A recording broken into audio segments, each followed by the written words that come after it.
And this is where MAGA comes to talk. Welcome, those of you who are new to the program. We've got a lot to cover on today's show. We'll be live in about 15 minutes on the air. What I'm going to open with is Trump's plan for Iran, okay? And I'm going to detail that. And then I'm going to move into this insane, bizarre thing that Candace Owens is doing, which to me seems like it's criminal. Welcome. If you're new, make sure you subscribe. This is where MAGA comes to talk, without a doubt, right? Absolutely. You won't want to miss a second of this program. And when I'm live in a few minutes, those of you who are new, I take live calls on the air. I'm going to put the number in just a moment in the chat. But I take live calls. It's a toll-free number no matter where you are watching the stream.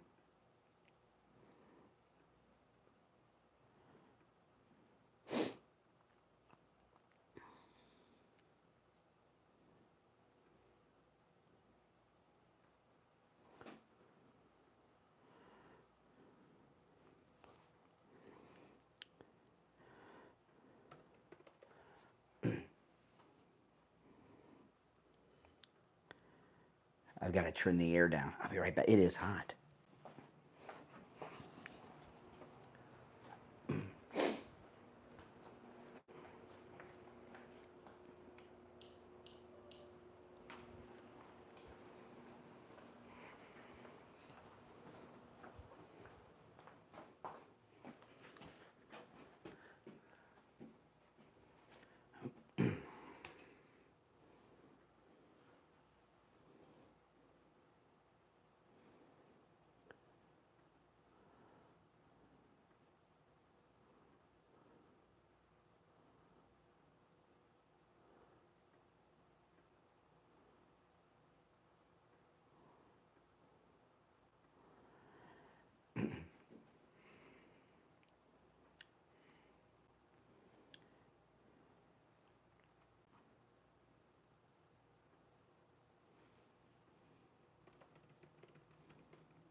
Welcome, everyone. Yep, that's the toll-free number to call in. I just pinned it in the chat.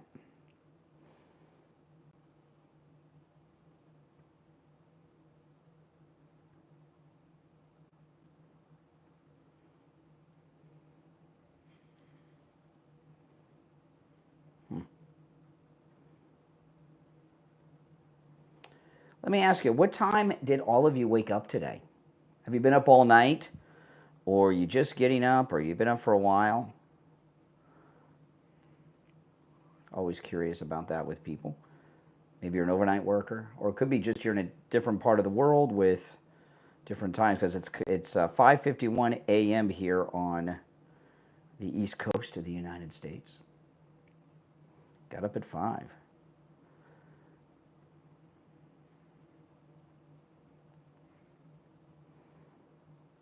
$5:10 every day. That's awesome. Just got up now, Patrick. Welcome.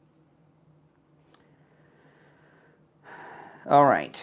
There we go. Yeah, so this one thing I'm going to talk about with I'm going to talk about in the beginning, I'm going to open up with Trump's war plan, which is pretty obvious and brilliant, but no one's really discussing it. I'm going to cover that first. And then after that, I'm going to get into this thing that Candace Owens did yesterday. And what Candace Owens did yesterday is insane. It's the craziest thing I've seen her do yet. And I'm going to play the audio of this on the air. She has called on members of the military to get dishonorably discharged so they don't have to fight in this war for Israel. So, I mean, think about that. Bradley, hey, how you been? Up all night with the medical treatment. Are you Bradley that's been on the cruise? I'm wondering, just because of where you say you're at. And what I'm wondering with Candace Owens, yeah, of course she's lost her mind, assuming she had one to begin with. I mean, come on. She says a lot of stupid things. But is what she's doing a crime? Is she encouraging a military coup? It sounds like that she's encouraging a military coup, a military uprising. So is that a crime, what she's doing? Certainly if someone is getting themselves dishonorably discharged on purpose, that in itself is a crime too. And I would imagine, depending on what you do, it's got to be a felony. I would think. Aiding and abetting the enemy. Yeah, I mean, I mean, it's crazy. It's insane. I wouldn't be so sure she had a mind to begin with.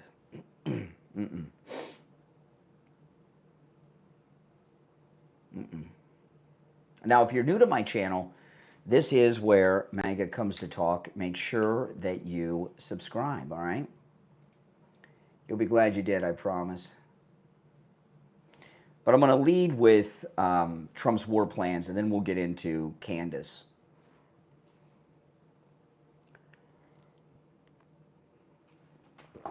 I'm at my studio today, not the radio station. I'll be back at the radio station one day next week sometime.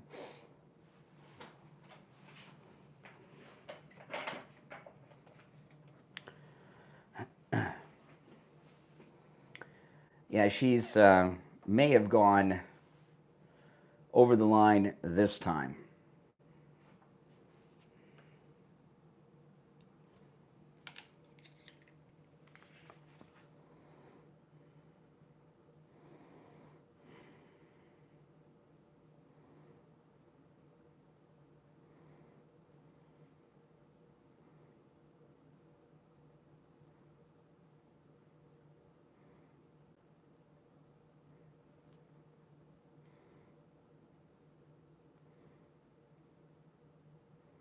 I'll play it for you guys. LG19 writes, serious question. Okay, listen. LG19 writes, serious question. Will there be jobs or community military members can join when I get a dishonorable discharge for not contributing to delete people or my body for the interests of a certain foreign nation benefit? I love this question.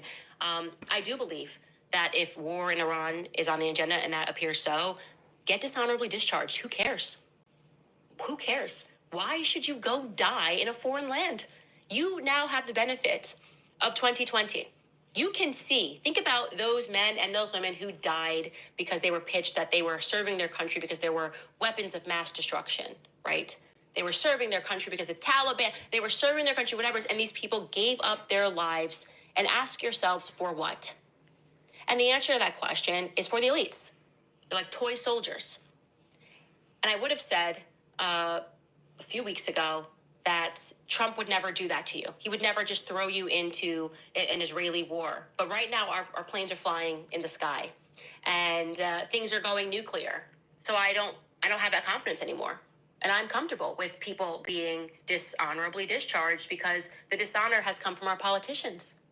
The dishonor has come from our politicians who routinely lie in our faces and are willing to let us die to serve their financial interests. Okay, so is what she's doing there treason? Is she committing treason? That is pretty hardcore, so I'm going to take your calls on that.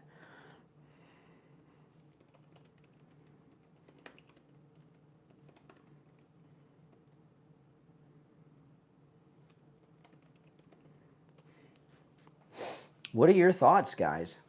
Is that treason? Now, those of you that watch on the live stream with the green screen behind me, you kind of get a behind the scenes video. You can hear me and the callers perfect. To hear the audio sound bites, the videos, and see the articles that I share, you have to go to my other stream, which I'll start in just a bit. I'll start, right before showtime, which will be in 6 minutes.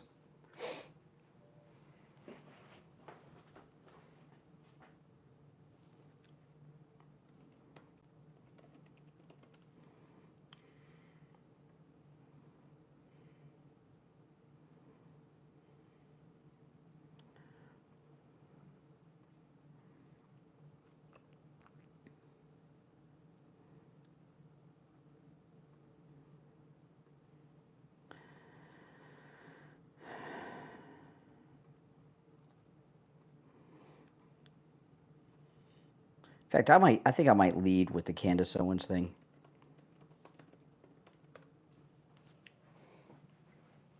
You know, I think I might lead with that.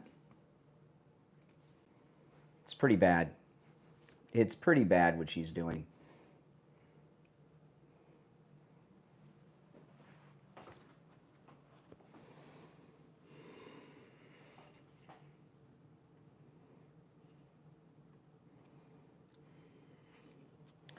Well, you know, you got to wonder about her. Is she just a fame seeker, someone who's just always wanted to be famous and never stood for anything?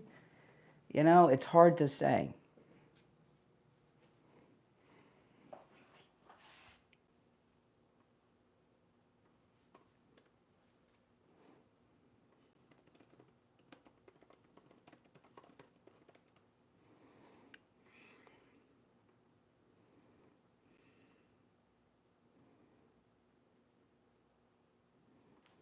You know, it really is hard to say. It's not. That's not an. We're not talking about an opinion. She is encouraging a military coup. Isn't she encouraging a military coup by saying that? Right?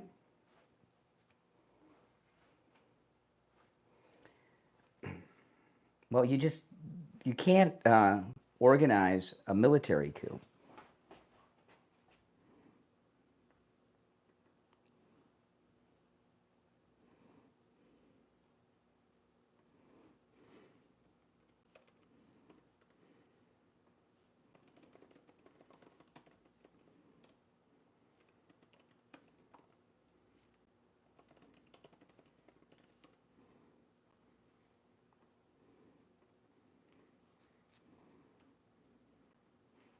There are things you just can't do.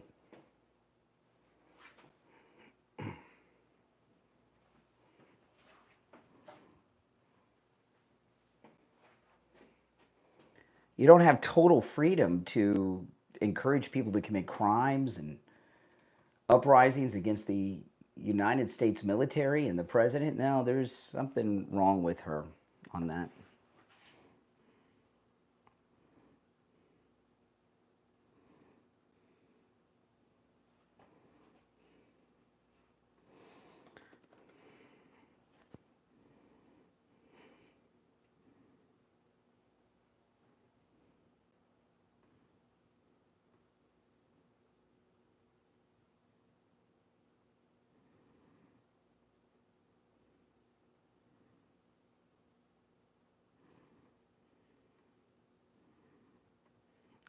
There's something wrong with her.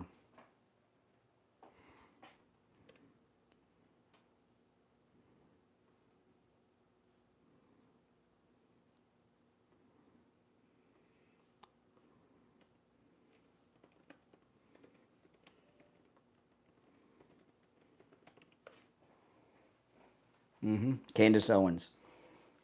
I think I'm going to open with that. Sometimes things come up and you got to go with it.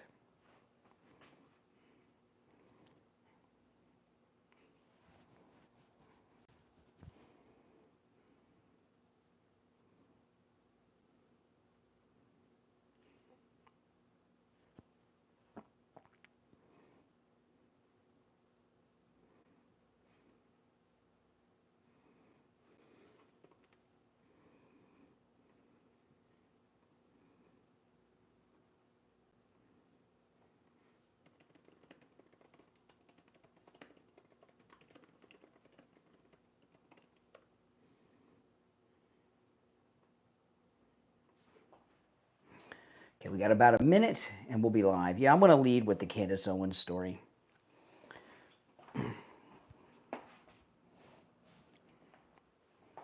I'm going to, it's got to, that's what I got to lead with. It's just too important.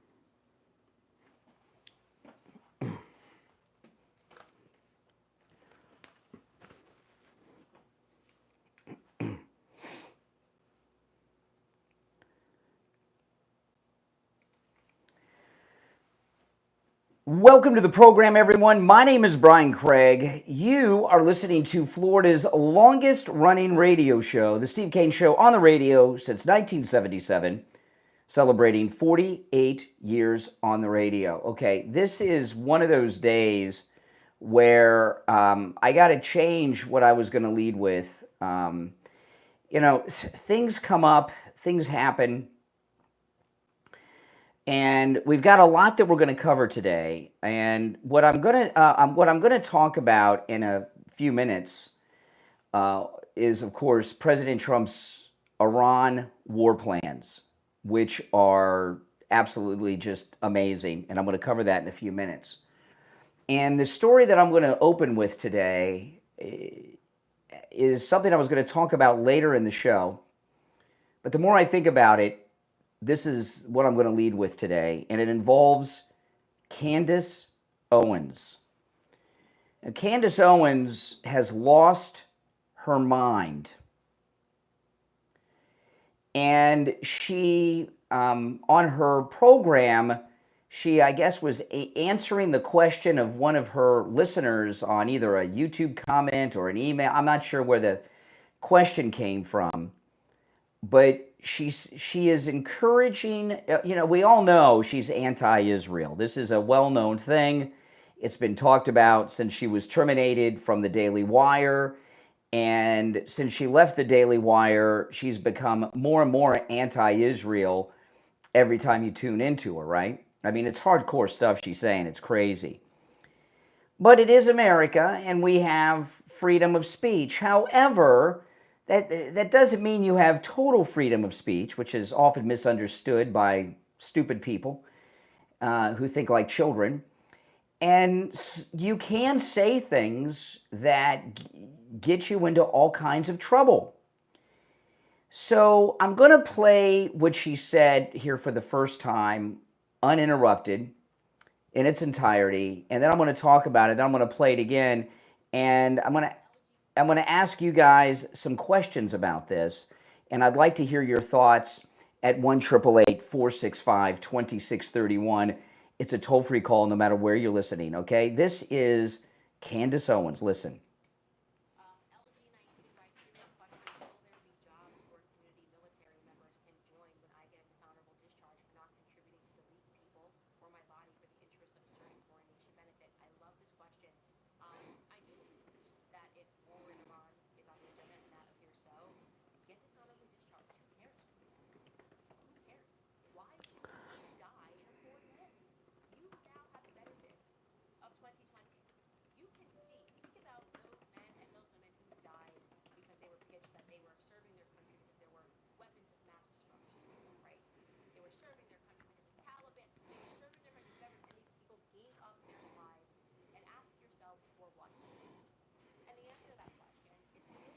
Mm.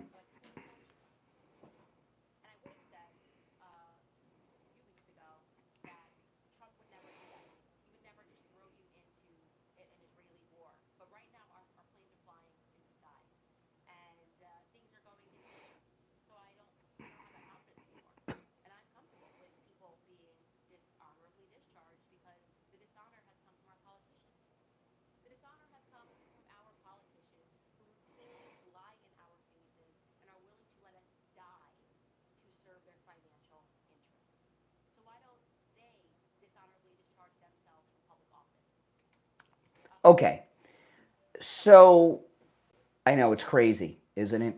It's crazy. And, I talked about when she first left the Daily Wire and went on her own. And she started with this anti-Semitic rant after rant that she went on, and which turned into hardcore anti-Israel. And now that there's a war going on, and with Iran and Israel, a war that we are maybe already in, but certainly very well may be soon if we're not already, that she would continue to go down this rabbit hole of lunacy that would eventually get her into some trouble. She is calling, you heard it, she is calling on, as by the way, the president has approved war plans against Iran. He has another meeting in the Situation Room this morning. He's had at least 2 a day the last few days in the Situation Room, a cocaine-free Situation Room, unlike the previous administration. She is calling for a military coup against the President of the United States, the Commander-in-Chief. In fact, maybe a coup, is it an uprising of the military she's calling for? Is a coup and an uprising the same thing in this instance? She's calling for a mutiny. She's calling for a mutiny of the military. She's calling for a coup in the military. She's calling for an uprising in the military on the eve of war in the Middle East with Iran. So getting dishonorably discharged, I know there's a lot of things that one can do to get themselves dishonorably discharged, but if you are in the military and you take this lunatic Candace Owens advice and get yourself dishonorably discharged, I mean, think about what she's asking people to do here. She's asking people in the military, all of our branches, to stand up and oppose the Commander-in-Chief.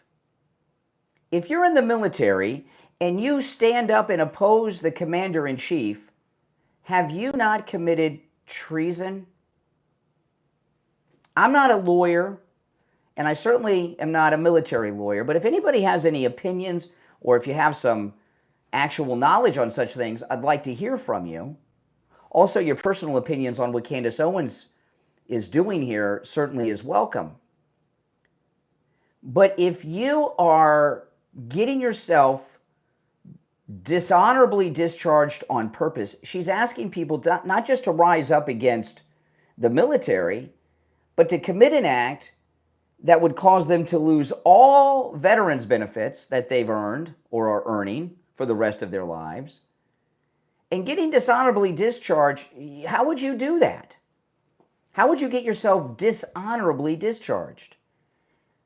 And I know there's a long list of things I'm sure that can get someone dishonorably discharged. Are most of them criminal? Are there things you can get dishonorably discharged for that are not a crime?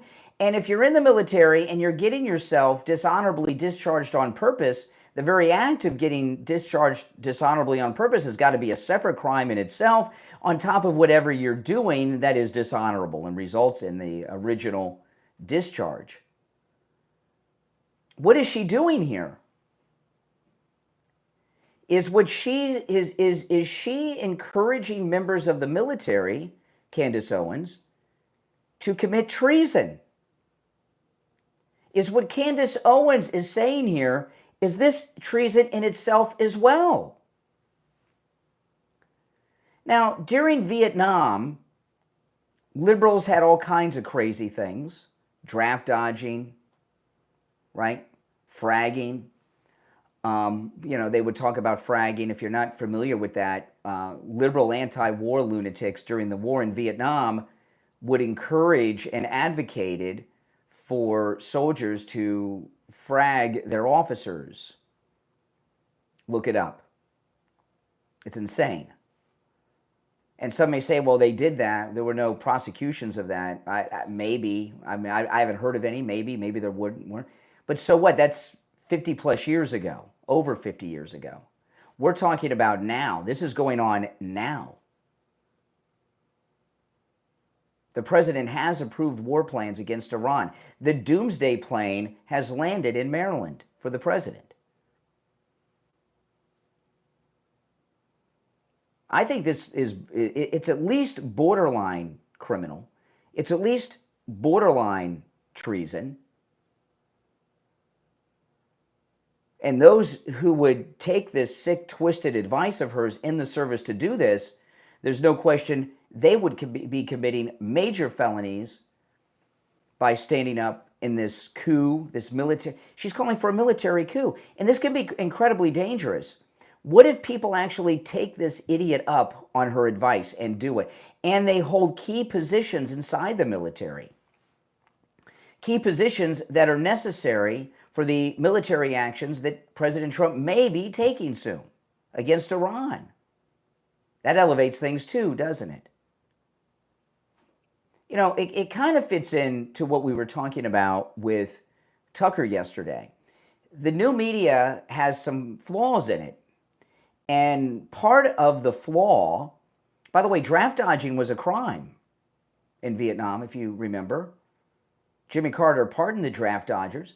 And I imagine if you help someone evade the draft, you were committing a crime too. But what happens with the new media, we were talking about this with Tucker yesterday. Here's another instance of Candace Owens. These people are so desperate for relevancy, for views, hits, and clicks, they start doing and saying stupid things just to get them. And, you've seen stories of Instagram influencers that have taken stupid risks that had tragic results for a photograph to try to go viral on Instagram. It's kind of what Candace is doing here. She's encouraging a military uprising. She is encouraging a military coup. All right. If you're on hold, hang in there. You're listening to The Steve Kane Show, Florida's longest running radio show. My name is Brian Craig. Our number is toll free, no matter where you're listening, 888-465-2631.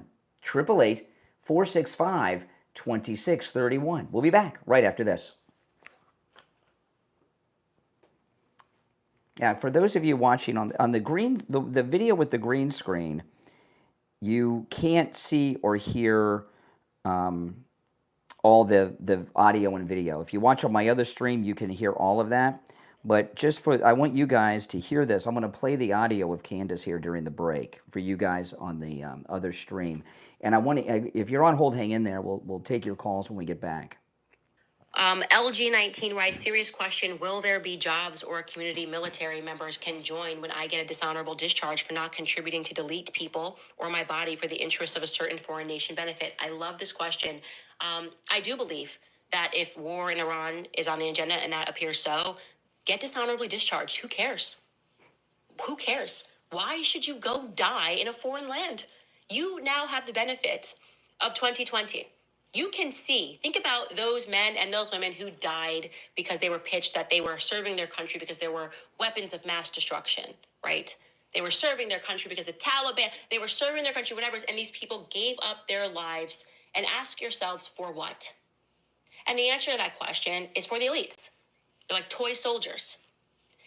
And I would have said a few weeks ago that Trump would never do that to you. He would never just throw you into an Israeli war. But right now, our planes are flying in the sky, and things are going nuclear. So I don't have that confidence anymore.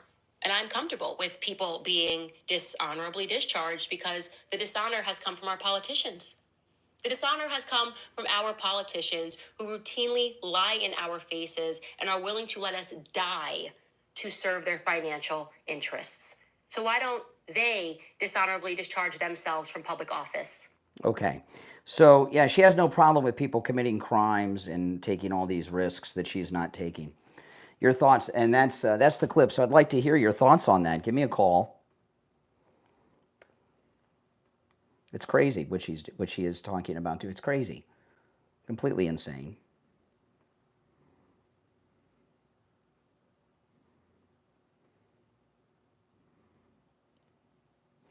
Yeah.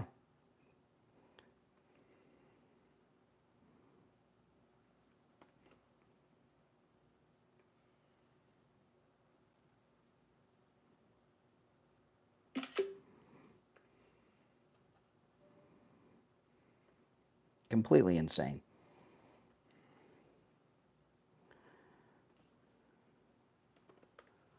If you're on hold, hang in there. We'll go to the calls when we get back.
We are back. I'm Brian Craig. It's the Steve Kane Show, Florida's longest running radio show. What Candace Owens has done here is insane. Let's take some of these calls. I'm in shock, and it takes a lot to shock me. Here we go. You're on the air. What's your name? Where are you calling from? Yes, I'm Don from Pompano. Hey, Don. Yes, I would just like to say a few things. Number one, that Candace Owens has a great following, number one, and that the point she made is very simple. Why should people lay down their lives for a country that consistently lies to them? And if you want to and take your family over there to fight and put your money where your mouth is, go ahead and do it. Okay. Nobody's going to stop. Now slow down. I'm surprised. Slow down. No, slow down. Don't lose your. Hold on for a second. Hold on to your Rabbi David point. And I'm really surprised to hear you talk this way because I know a lot of people in Pompano, and they're usually a lot smarter than you are. But yeah, it's true. Here's the thing. Once you have enlisted in the military, you have given up your right to dissent. You have given up your right to protest. Why don't you enlist? You and your whole family. If you put your money where your mouth is, you're saying you're so behind Trump. Go ahead and do it too. No. First off, this is what I mean. This is what I mean about. Excuse me. This is what I mean by stupidity. Okay. People don't join the military. Yeah, you can call me stupid, but well, stop. I'm stupid. Believe me. But Rabbi David. I'm gonna put you on. I'm gonna put. If you don't stop talking, I'm gonna end the call.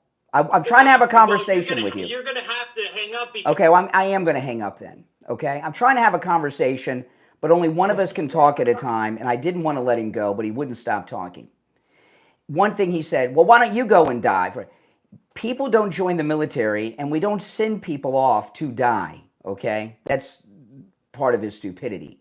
Once you join the military, you give up your right of political dissent, you give up your freedom of speech and other civil rights and civil liberties that we all enjoy in this country. She is calling up, what Candace Owens is doing is calling for people who are in the military currently serving to rise up and defy the commander-in-chief. That is a military uprising. That is a military coup. You're on the air. What's your name? Where are you calling from? Hello? Can you hear me? I can. Okay, your sound is a little bit bad for me. Sorry about all the technical difficulties you are having with the different streams and stuff like that. It's very confusing for the viewers. Maybe you can try to unify them somehow. No, I'm not here to solicit your advice. We're talking about this issue with Candace Owens. Do you have any thoughts on that? Yes, I do. So when you sign up to the military, you take an oath to uphold the Constitution of the United States of America, right? As part of yes, of course, the president is the commander-in-chief. In wartime, war can only be granted by the Congress, right? No. When you everything you've said is irrelevant and inaccurate. When you sign up and enlist in the military, you are agreeing to a lot of things, including giving up many of your civil rights like freedom of speech and political expression and others that we in the civilian world have. One of the things you do is swear to obey the orders of the commander-in-chief. Okay? You cannot, I don't like what he's doing, so I'm going to stand up and uprise. That's called a military coup. You're aware of that, correct? Okay. So what I'm saying is the oath that you actually say is to uphold the Constitution of the United States of America, right? It is not up for you as a member, excuse me, it's not up for you in the military, once you're in and you've enlisted for your term, it's not up for you to become some ACLU constitutional scholar that leans left and do all kinds of interpretation. You are to obey the orders of the commander-in-chief. You do not stand up against him. I agree. You obey lawful orders. 100% we agree on that. 100%. What kind of accent do you have, by the way? What kind of accent do you have? Caribbean. Caribbean. Where in the Caribbean are you from? Where in the Caribbean are you from? The U.S. Virgin Islands. U.S. Virgin Islands. Okay. That's well. I'm sad to hear. I'm sad to hear that we have an American who grew up in the Virgin Islands, because you're an American citizen, who thinks it's okay for the military to decide they're not going to follow orders and stand up against the commander-in-chief on the verge of military conflict. Let's have a calm conversation. That's not what I'm saying. I'm saying the oath that you say is about that you say as a illicit, If you could sit around, with legalese in the service anytime you don't want to do something and try to make some constitutional argument against it. Okay? There is first off, excuse me. First of all, no action has even been taken against Iran yet. She's calling people to do a preemptive coup against the commander-in-chief. I don't think that's. I didn't hear that. The feed that you had didn't. Oh well, then you know what? Then don't listen. Okay, all right. Take care. Oh my goodness, I'm not here to get technical advice from you in the audience. You're on the air. What's your name? Where are you calling from? Hey, Jeff from Maine, Brian. Hey, Jeff. Hey, she didn't say to overthrow the government. She said they should step down. So she did not call for the No, she called. No, Jeff, I'm sorry. Hold on. No, hold on. She called for people to get dishonorably discharged on purpose. Okay? To get and that's not a coup. That's really people. Remember Ali, Cassius Clay did that. They threw him in prison, and he got a. No, I believe no. he didn't get dishonorable discharge. No, by the way, Cassius Clay went on to become Muhammad Ali. Okay, Muhammad Ali was sent a draft notice and refused to show up, and he did jail time for that. Correct. He was not in the service. Yes. He didn't show up for his draft notice, and they put him in jail. I can't remember for how long. What she is calling, no, this is a military coup, in my opinion. If what she is calling for were to happen, she's calling on members of the military who don't want to fight for Israel, fight for the Jews, to get dishonorably discharged on purpose. How do you get dishonorably discharged? Well, that's an act. You have to do an act, and it has to be because there's a bad conduct discharge and a dishonorable. We don't need all this. She said get dishonorably discharged. To get dishonorably discharged, and you pretty much have to commit some type of crime. Yeah, like murder or I don't know. But Brian, do you think by refusing to go to Iran, which he has not called for, he has not called for sending. It's not up for you to refuse to. If the commander-in-chief orders you to Iran and you don't go, you're a criminal. You're going to go to prison. Yes, I agree with that. She orders you to go. She is calling on people. But he hasn't. Hold on. She's calling on people to get themselves dishonorably discharged so they don't have to partake in the war for Israel. So to do that, you have to commit some type of crime, and I'm sure there's many crimes you could do to get dishonorably discharged. So she's asking people to do a couple of things, right? All of which are criminal. Do something illegal that would trigger a dishonorable discharge. Triggering a dishonorable discharge on purpose has got to be a secondary crime in itself to get out of military action. And she's calling on you to disobey the lawful orders of the Commander-in-Chief of the United States. So, and that to me sounds like treason. Well, if they act on what she says, yes. And if it became a trend, like you see these Democrats are running around all trying to get arrested by ICE now, that idiot running for mayor in New York, that senator in LA last week. If this became a trend and people in the service started doing what she's suggesting, now you got a movement that she is the organizer of. She could do that. I don't believe she can do that. She's not that relevant anymore. But yes, what she is saying for them to do by refusing a lawful order is a court-martial offense. I do believe that. To what extent that is what they actually do. So they would have to do something very, very serious for dishonorable Well, discharge. let's face it. Candace Owens, this is She's irrelevant. to you because you don't listen to her, right? She has millions. Okay. I didn't think of that. There's millions of people who do. She's very famous and very widely listened to.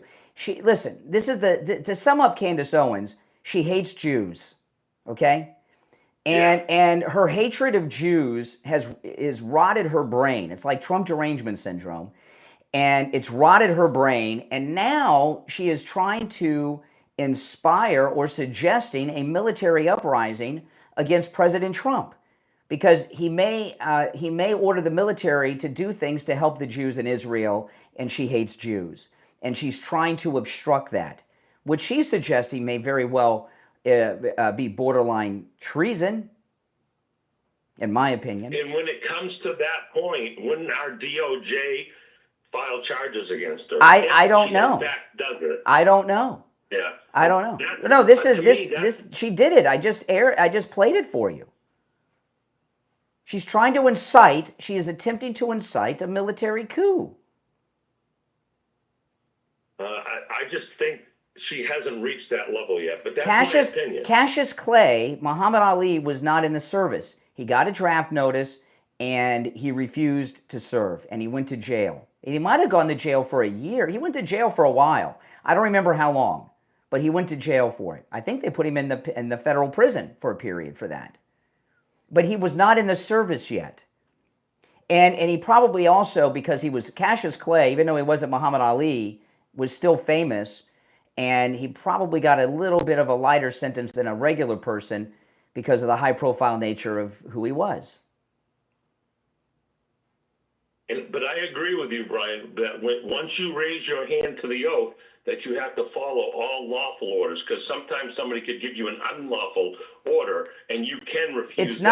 It's not up to you to sit around and declare yourself a lawyer and analyze the orders of the chain of command like that. That's not your role. This is not Hitler's Germany, okay? No one's ordering you to round up people and put them in concentration camps and be exterminated.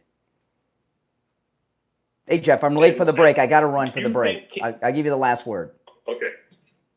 I don't think that Candace Owens is relevant enough to affect our military. I believe she's blowing steam out her you-know-what, and she's going to become more irrelevant and lose a lot of followers. Okay. All right. Appreciate the call. Take care. We'll be right back.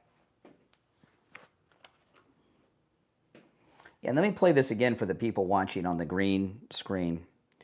And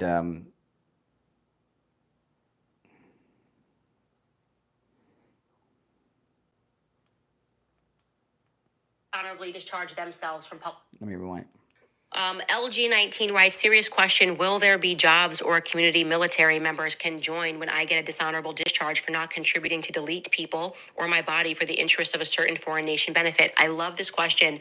I do believe that if war in Iran is on the agenda, and that appears so, get dishonorably discharged. Who cares?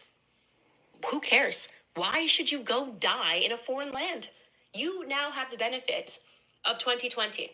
You can see, think about those men and those women who died because they were pitched that they were serving their country because there were weapons of mass destruction, right?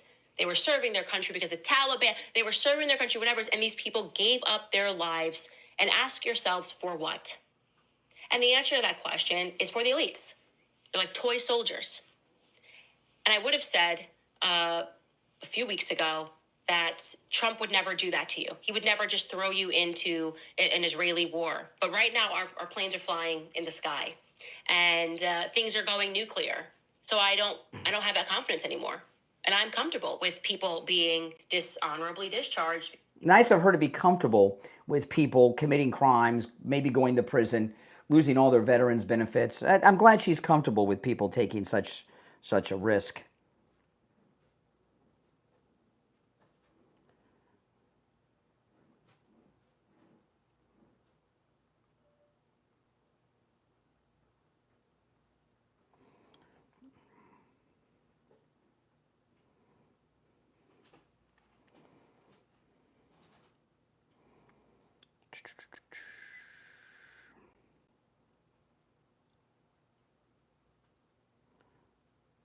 Okay, we'll be back shortly. If you're on hold, stand by.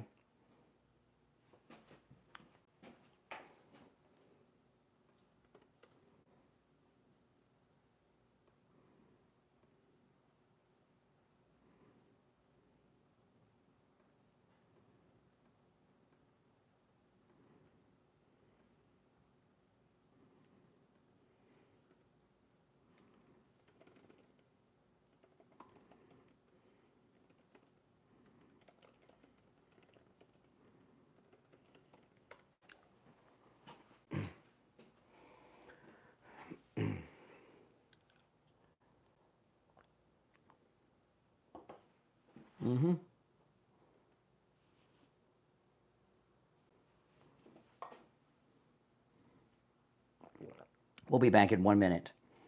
Less than a minute.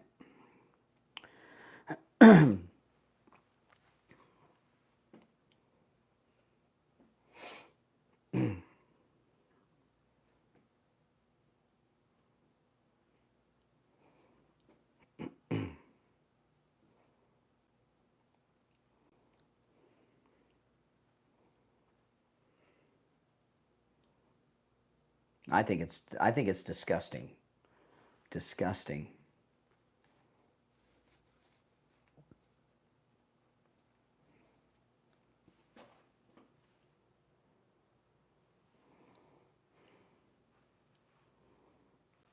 We are back. I'm Brian Craig. And I think it's disgusting. What she is doing is disgusting. I looked up, by the way, during the break, what do you have to do to get dishonorably discharged from the military, which is what she's encouraging people to do, right? A dishonorable discharge, the most severe type of military discharge, is typically received after a conviction by a general court-martial for serious offenses. These offenses often include crimes like desertion, sexual assault, murder, treason, or espionage. It's a punitive discharge, not an administrative one, and is reserved for the most serious misconduct. That's what she's asking people to do. You're on the air. What's your name? Where are you calling from? You're on the air. Once, twice. All right, you lost your chance. Now, the rest of you on hold, stand by. See, I want to talk about this a little bit longer, then I want to get into a couple of other issues. And for those that are just tuning in and missed it, this is what Candace Owens said.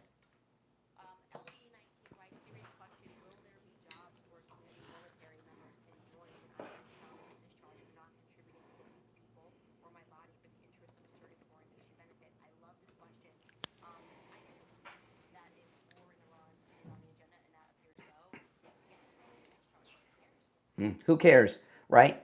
Get yourself put in military prison, lose all your military benefits forever. Who cares?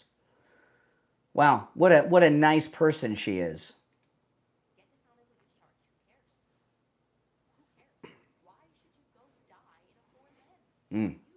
Because you enlisted in the military.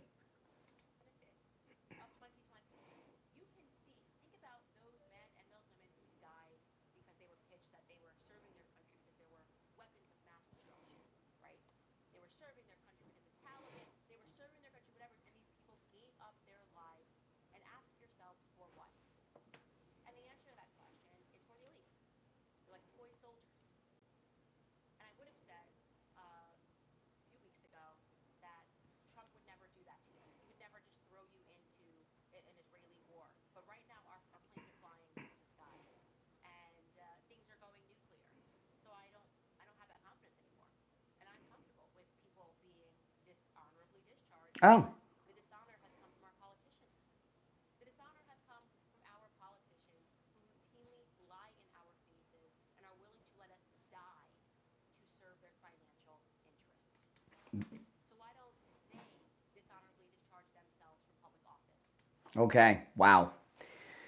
It's pretty scary. And, I used to really like her, and I know a lot of conservatives did. And look what has happened. Look what has happened. And now we know they made the right choice at the Daily Wire, right? All right, back to the phones. You're on the air. What's your name? Where are you calling from? This is Mike from Louisiana. Hey, Mike. You know, what Candace Owens is doing at the very least is sedition, and that is punishable by 20 years in prison and a very hefty fine. Sedition. So, what she's asking the soldiers and airmen and sailors to do, it can be considered treason. That is all true. All right, I appreciate the call, Mike. No, Mike's right. He's agreeing with me. He's right. And I'm a little surprised by the reaction on the phones, and that's okay. You don't have to agree with me, but I'm surprised. I'll tell you, Jeff from Maine, who's a Marine, I would have thought he would have been very upset about this, but I'm a little surprised at some of the reaction from callers today. You're on the air. What's your name? Where are you calling from? Yeah, good morning. No, hold on, Richie. I got so many phones ringing here. All right. Yeah, go ahead, Richie. Yeah, I'm fired up because I've seen people like Jane Fonda and Candace Owens open their big mouths and try to, in other words, when you sign up for the service, you sign up to, it's not just the Constitution, to take orders from the commander-in-chief. If everybody thought like Candace Owens, we'd have the most dysfunctional, we wouldn't have an army. She has no business with her mouth telling people what to do, because once you get dishonorably discharged, it follows you for your whole life. It's not just the military.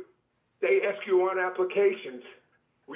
How did you get out? Well, you're destroying your life, and to get dishonorably discharged, you have to commit a major felony. Yeah, I mean, so you don't just say, okay, you're out. Here's your dishonorable discharge. They send you to Leavenworth for years.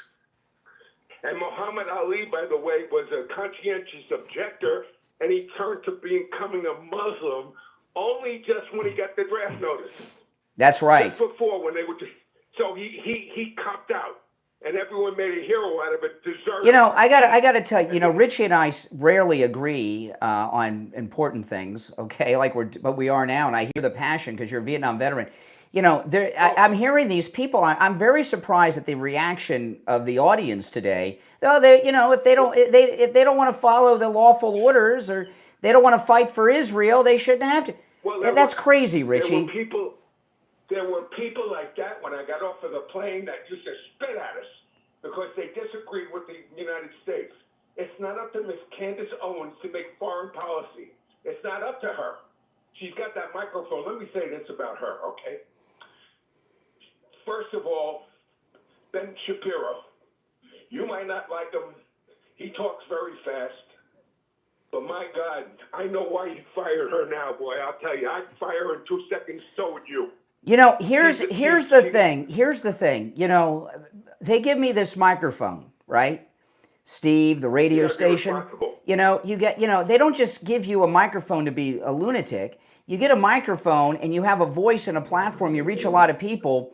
You have to be a sane person that shows responsibility with that microphone. And what she's calling on doing, Richie, she's calling on people in the military to, I believe, take part in a military coup.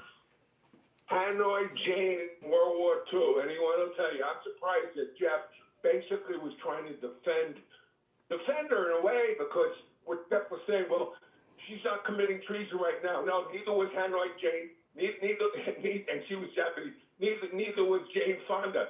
I mean, Jane Fonda went to Hanoi, wasn't committing treason. But when you try to influence the commander-in-chief and undermine his orders, you're in trouble. And by the way, Candace, it's not an Israeli war. It's our war also. I don't know where you come off, it's only an Israeli war.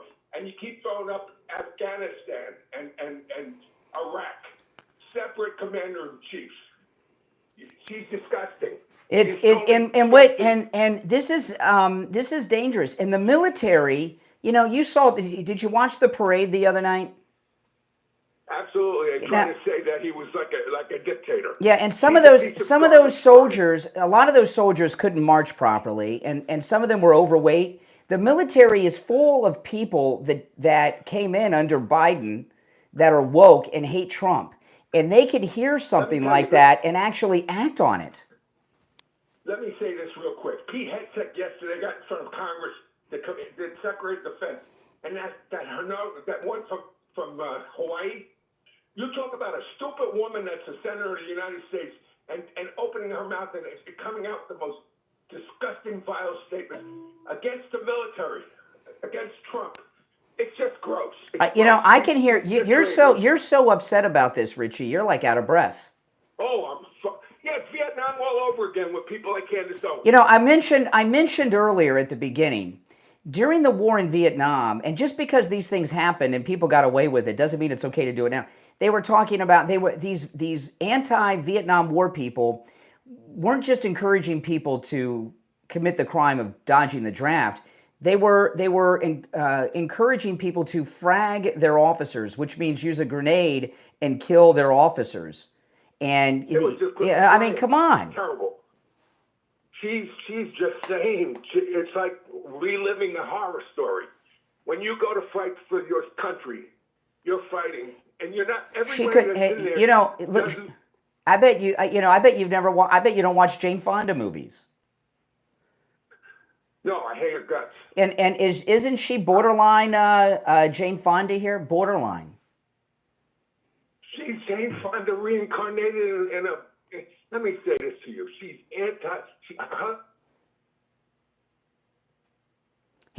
Richie's so upset he hit the button on his phone and muted himself. Richie, I'm late for the break, but there you're back. Richie, I'm late for the break. I got to run, but I will give you. You're right on the I'm gonna give you the pass to call later in the show if you want to respond to some of the callers today on this. Okay, I'm gonna give you the number 2 of call of the day pass. I don't know if I've given that out before. Well, All right, but I got to run. I'm late for the break, Richie. I'm late for the break. If you're on hold, stand by. We'll be right back.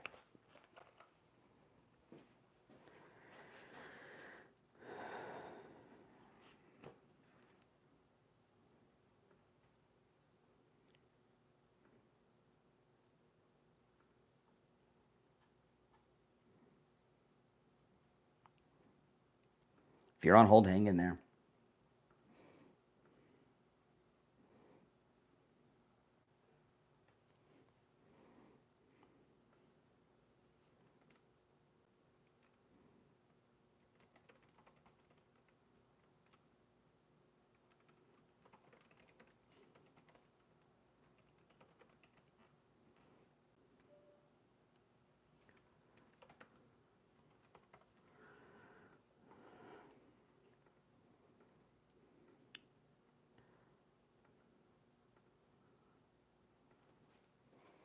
All right, if you're on hold, hang in there, guys. I know, this is crazy. This is insane.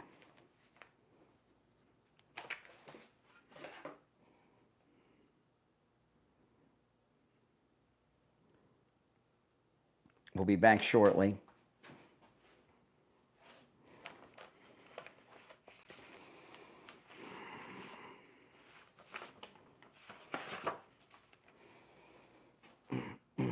If you're on hold, hang in there. I'm going to go back to the phones when we get back. We'll go right to the calls.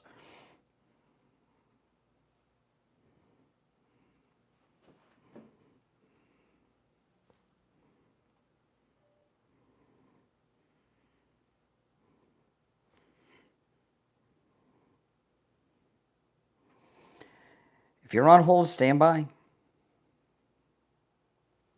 Let me ask you in the chat, yes or no? Is she calling for a military uprising with this? Is Candace Owens calling for a military uprising? What is or not? Yes or no?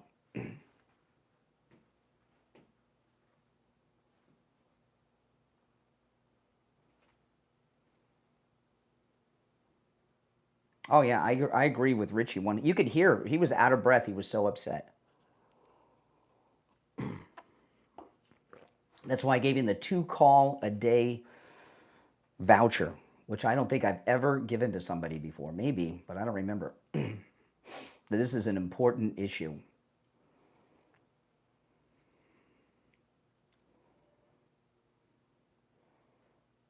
I think Jeff from Maine will agree with Richie and me.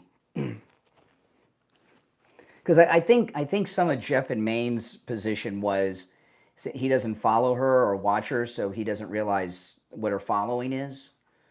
But she's got a massive following.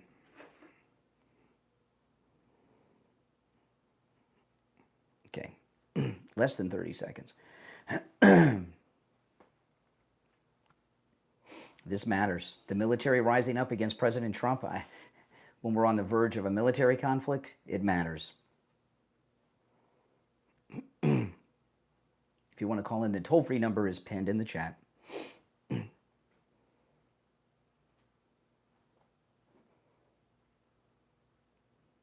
We're back. I'm Brian. It's the Steve Kane Show. You're on the air. What's your name? Where are you calling from? Good morning, Brian. This is Lisa calling from Stewart. How are you? All right, Lisa. What's on your mind? Well, I have to say two things. One, our president is not human. Okay, hold on one second. I'm just answering these. Phones are ringing off the... Okay, President Trump is only human. Okay, I agree with you. He's human. He's not human. He's not human. There's no one that can... Oh, he's superhuman. He's like he's superhuman. He's superhuman. Yeah, he did dodge that... He did dodge that speeding bullet in Butler. Well, God's on his side, isn't he? And I think that you're one of them in a million on the radio, and I listen to you every day. I don't call in because I'm kind of wordy. But the whole Candace Owens thing, I never liked her to begin with. She's full of herself. She's just trying to be relevant. She's stirring things up. I know she's anti-Semitic. I get everything that you're saying. But what's going on right now is we're supposed to stick together as a country. I don't care if you agree with it or not. We're supposed to stick together. Yeah. And I'm behind President Trump, and I'm behind every word that you ever say. I love Richie. Richie was in the trenches. He understands what's going on. These people that call in and they profess like they know what's going on, they have no clue. Richie is, I'll tell you that, by the way, thanks for calling, because you're making good points and you're not too wordy. You should call more often. This is the thing, okay? Yesterday we had this thing we were talking about with Tucker. He called the president and apologized yesterday for his He's another thing. one. And there's what I've been talking about here is the new media is great, okay? But it's not perfect. And part of the problem is the new media people, so many of them are so desperate to be relevant and have views, hits, clicks, and be trending on X that they do stupid things. Tucker did some stupid things. Everybody's losing sight of what the real reason is. We almost lost our country. I was freaking out for 2 decades over what was going on, and you kept me sane. You really did. You and a couple other people are all I listen to these days. Oh, thank you. You keep me sane. Your words are spot on to the point where you're like, I'm addicted to Trump and I'm addicted to you because I need that sanity in my life. And the people that call in, I get a kick out of certain people. We'll go through the names right now, but some people you let call in that are the constant callers that are liberal, and you just educate. You're such an educator. You're very, very different from anyone else I've ever listened to. But back to the Candace Owens thing, like I said, she's always gotten on my nerves. She's annoying. She's always full of herself, and I never really listened to her. I tried to read between the lines when she first started out with Charlie Kirk or what have you. That didn't last very long, but she's just still spewing and creating division and she wants a little following, I guess. Well, she has a big following. She has a big following, and she reaches millions of people every week. And it's important. I was not going to lead with this story. Okay, I had some other things I was going to lead with. And then right before, and I knew about this story hours before I went on the air, and I was going to talk about it. But the more I was thinking about it, I had to lead with this story because it's major listen, because of what she's doing. What President Trump is doing with Iran, I'm going to talk about this later. His war plan is the most brilliant war plan ever devised by the United States of America. And I was going to lead with that today. And it is, isn't it? But there's we have a sickness in this country other than Trump derangement syndrome. There are people who are going around calling themselves conservatives that are doing some very bad things, like Tucker was doing. And the military is filled with people that are wokesters that enlisted during Biden's term, and they could take her advice.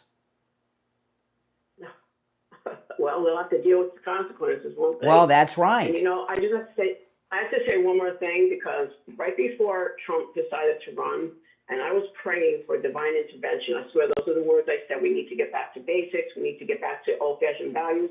And then when he decided he was going to run, I'll never forget where I was working, and I said to everybody, "This is divine intervention." That's exactly what it is. Do you remember? Do you remember where you were when they shot the president in Butler? Yeah, I was home. Yeah, I was home. Yeah, that was. I get goosebumps. Watching. I got goosebumps right now. One more thing.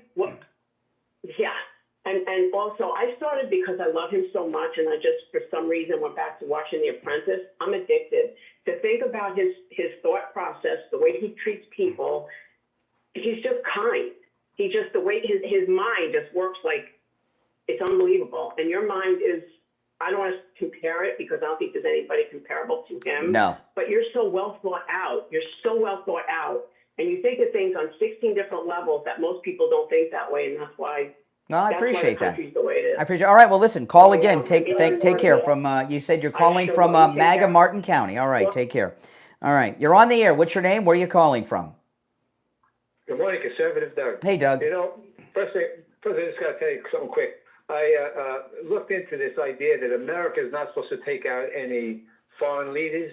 We don't assassinate anybody. Well, it turns out there's no law. It's just a presidential executive order from Clinton that signed that. So if President Trump wants to take out this guy one way or the other, he can certainly do what he wants to do. Well, I don't know. Anyway, I hope you're right. I don't know, but okay. I look at it. Anyway, Candace Owens and everybody, I don't mind. You want to say something that you don't like the war is one thing. But then a whole other thing to turn around and say the military should rise up. They should rise up and get themselves dishonorably discharged. I don't get it. These people just don't understand that the majority of the country is with President Trump, and you're saying something he's going to wreck your business. Well, let me tell you something. Let me tell you, if we had a Democrat in the White House, okay, and somebody in a concern, and she said this, I'd be talking the same way today. This is dangerous what she's talking about, because and I'll tell you, I am in shock at the reaction on the phones that so many people are calling in saying, well, that's okay if they're giving unlawful orders. This is not the Nuremberg trial here, okay? This is the whole nother situation. All right, it's good to hear from you, Doug. And by the way, I appreciate you staggering your calls at different times. It has not gone unnoticed. You got it. All right, take care. I told Doug a couple weeks ago I love his calls, but he can't call in at the same time every day, so he's been staggering his calls at different times. I want to tell you guys about the free doorbell camera offer from Sloman's. This is a great thing, and it's a great addition to the security of my home, especially here, the people I deal with, right? I need security like this. And you get a notification on your cell phone, no matter where you are, when there's movement in front of your home. And, you can get this on apartments and offices. It doesn't just have to be a single-family home. In fact, at the radio station, the doorbell camera from Sloman's is part of the security system at the radio station. And you can get a doorbell camera for free with the installation of your Sloman Shield. Sloman's, they're also going to give you a free customized home security system and professional installation when you use their low-cost central station monitoring. You get an LED touchscreen, a motion detector, 10 contacts, a lifetime warranty, and a backup battery. Plus, you'll receive a free doorbell camera with the installation of your Sloman Shield. Here's the number. Give them a call no matter where you're located, by the way. 833-283-5050. 833-283-5050. That's 833-283-5050. All right. You're on the air. What's your name? Where are you calling from? I'm calling from Maryland. Okay. What's on your mind? I said I'm for Trump for this Iran conflict. I'm for him, whatever he wants to do, and I'm for Israel, and okay. That's what. Well, that's all good. Yes. I'm back 100% back. So. Well, that's good. That's good. From Maryland. Frederick Douglass is from Maryland. The great Frederick Douglass. Yes. That's right. All right, take care. Take care. All right, if you're on hold, hang in there. We'll take some more calls after the top of the hour. I do have other issues that I'm going to get into after the top of the hour. We're not going to do 3 hours on Candace Owens, although I will probably revisit it as the morning goes on. But I'm going to jump into some other things. And what I'm going to open with in the next hour, President Trump's war plan with Iran has been approved. And I'm going to tell you what I think that war plan is and why it's the most brilliant war plan ever devised by any president of the United States. All right. Our number is toll free, 1-888-465-2631. 888-465-2631. My name is Brian Craig. You are listening to the Steve Kane Radio Show, Florida's longest running radio show on the radio since 1977, celebrating 48 years on the radio. And come August, that's going to change to 49 years. Isn't that something? 49 years on the radio, just a couple short months away. All right, don't go anywhere. We'll be back with your calls and much more right after our top of the hour break. Be right back.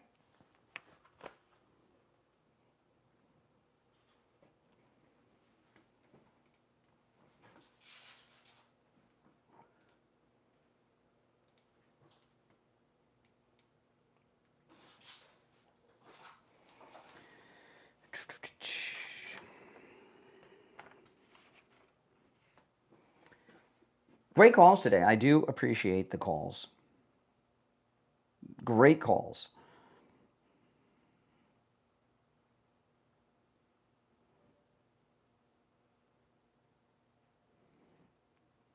Okay, we'll be back in just about 2 minutes.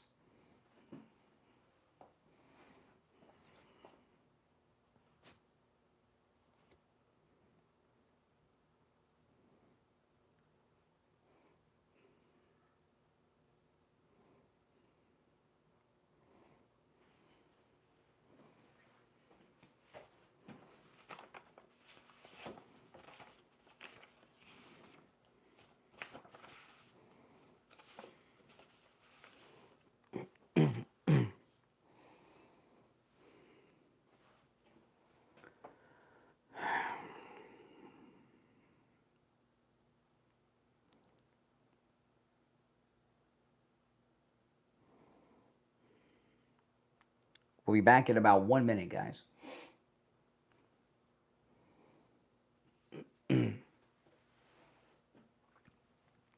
Oh, man. This is our top of the hour break for the radio.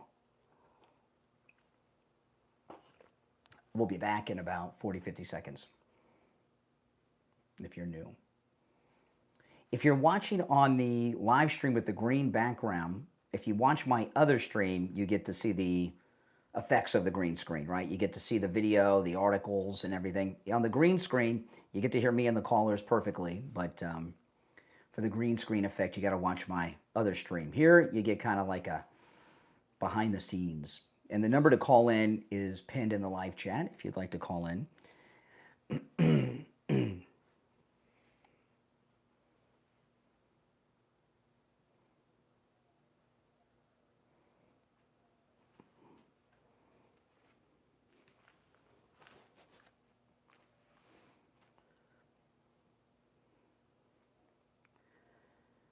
Welcome back, everyone. Hour number 2 has begun. That first hour was like a blink. That went by so fast, it feels like we've only been on the air like 10 minutes. My name is Brian Craig. You're listening to the Steve Kane Radio Show, Florida's longest running radio show. Our number toll-free, 1-888-465-2631. 888-465-2631. You're still welcome to call in about this Candace Owens issue, which I may revisit later, but I do have a few other things I want to get into. This was the president in the Oval Office yesterday. Why is Caitlin Collins always the one asking the questions, right?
Yeah. Okay.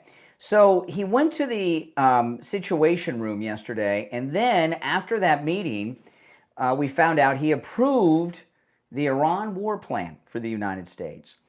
And there's an interesting thing going on here. You know, if you remember the 1991 Gulf War, before the actual fighting started, it was like 6 months. There was this massive conventional military buildup of the United States and coalition forces in Saudi Arabia that went on for months. By the time the war happened, I mean, it seemed like a year since they took Kuwait. It was a long time. A massive military buildup. It took months. They had to ship everybody there. It was all, I cannot remember how many countries were in the coalition, but it was over 20, if I remember correctly. And it took a long time. They were calling up reservists. I remember I worked with people that got called up. I had a friend of mine, his parents were in the military. They were officers. They were reservists. They got called up, you know, and I remember it was a big deal, and it took a long, long time. With this, there's none of that, right? There have been no troop movements. We haven't seen reservists called up, have we? The only thing we've seen is the National Guard and Marines sent to LA to help with the occupiers of LA from south of the border. But there's been no military buildup, no massive troop movements, no bases being built in deserts, none of that going on.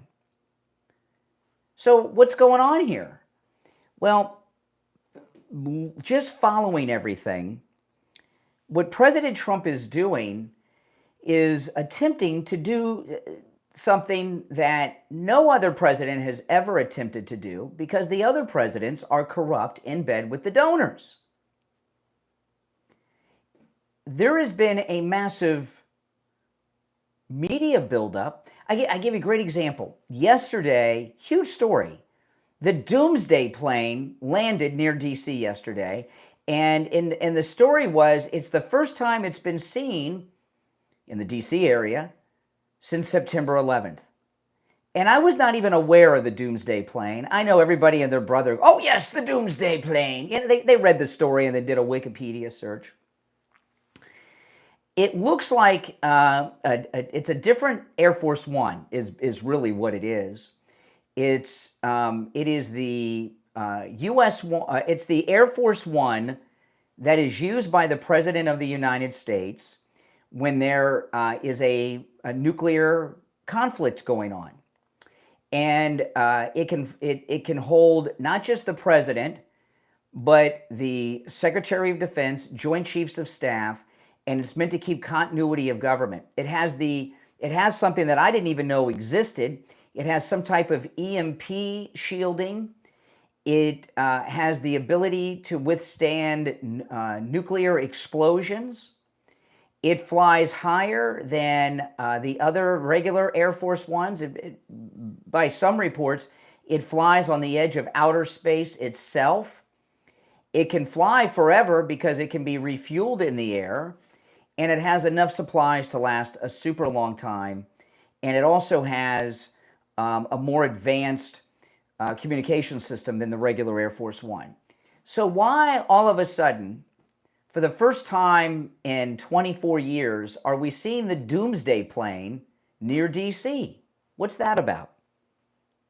It's a message to Iran. That's what that's about. That's correct.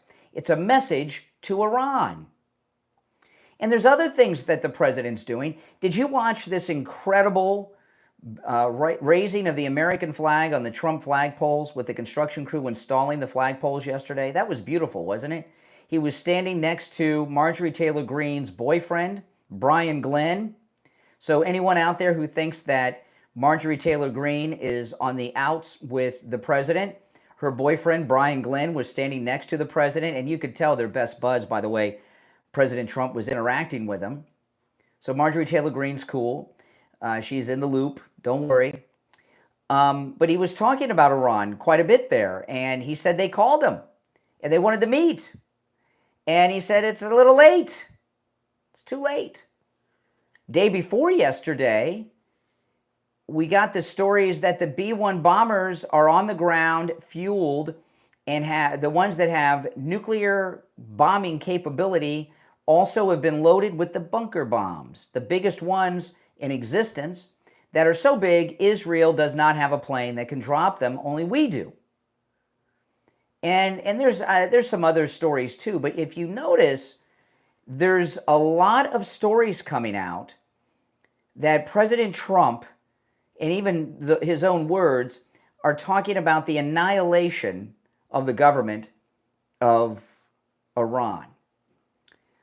There's multiple battle plans that Trump has approved of, but the first one involves what I'm talking about here and now, right? Remember, day before yesterday, he posted on X. He rarely posts on X. He does everything through Truth Social mostly, but he put it on X because he wanted to make sure the Ayatollah Khomeini saw it, because he's vocal on X and active on X. Unconditional surrender, right? So there's been a few things. So what President Trump is doing is his first war plan is to win the war without firing a shot, without dropping a bomb, without doing anything. And we know that Iran has been hit much harder than it would appear watching online and on television by these initial Israeli strikes. And we've got the bunker bombers and the doomsday plane and everything standing by. What President Trump is trying to do is cause a coup inside Iran of people in the military or in leadership that don't want to die. And there was a story yesterday afternoon that said 2 Israeli senior government planes landed. They flew from Iran to, was it Qatar? Where did they fly yesterday? Wherever they were having the Iranian American negotiations. Was it Qatar, Oman? I can't remember exactly which one of those Middle Eastern places it went. But it went there because they were desperate. Someone, we don't know who was on those planes. Was it defectors? Did we have 2 planes? Qatar, it was in Qatar. They flew to the site where the nuclear negotiations were happening, looking for Americans to talk to. What was that about? Were those defectors from Iran? Because we haven't heard anything about that. It was reported everywhere that the Iranian planes landed in Qatar, but they didn't tell us who was on them and who they met with and what they did there. And they didn't fly there for nothing. And it very well may have been defectors from Iran that are giving all kinds of intel to the president and to Israel. We saw the reigning Shah, who's the son of the last reigning Shah, the guy that was overthrown in 79. He sent a message out to the people of Iran. I've never seen this guy before, and I saw it. It was translated, and he's talking about, the way he's talking, he's king of Iran again in power. So what President Trump is doing is utilizing one of the things that he's best at, and that's marketing. PR is marketing. He has a PR campaign going on right now to try to win a war without actual fighting going on. Isn't that something?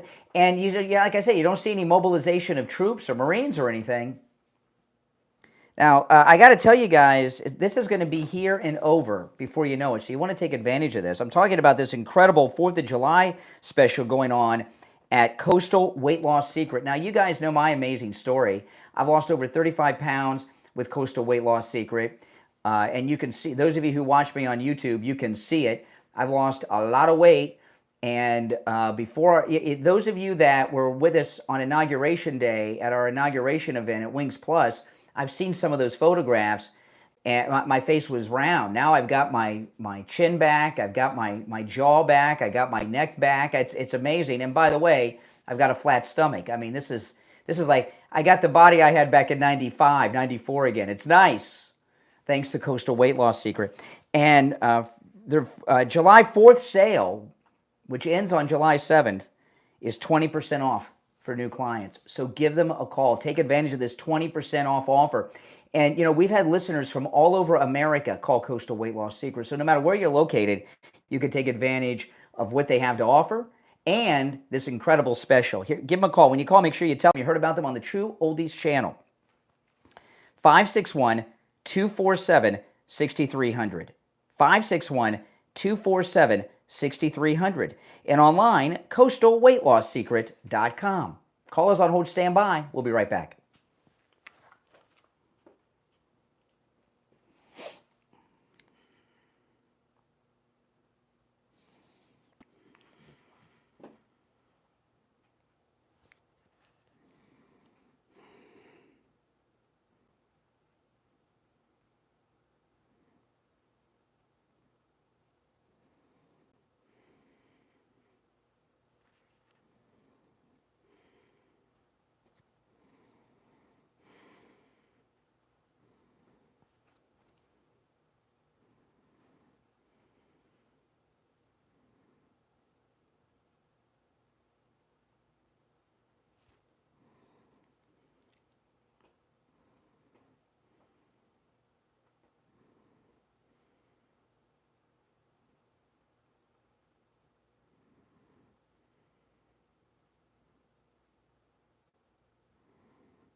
If you're on hold, stand by.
We're back in 1 minute.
We're back. I'm Brian Craig. It's the Steve Kane Show, Florida's longest running radio show. You're on the air. What's your name? Where are you calling from?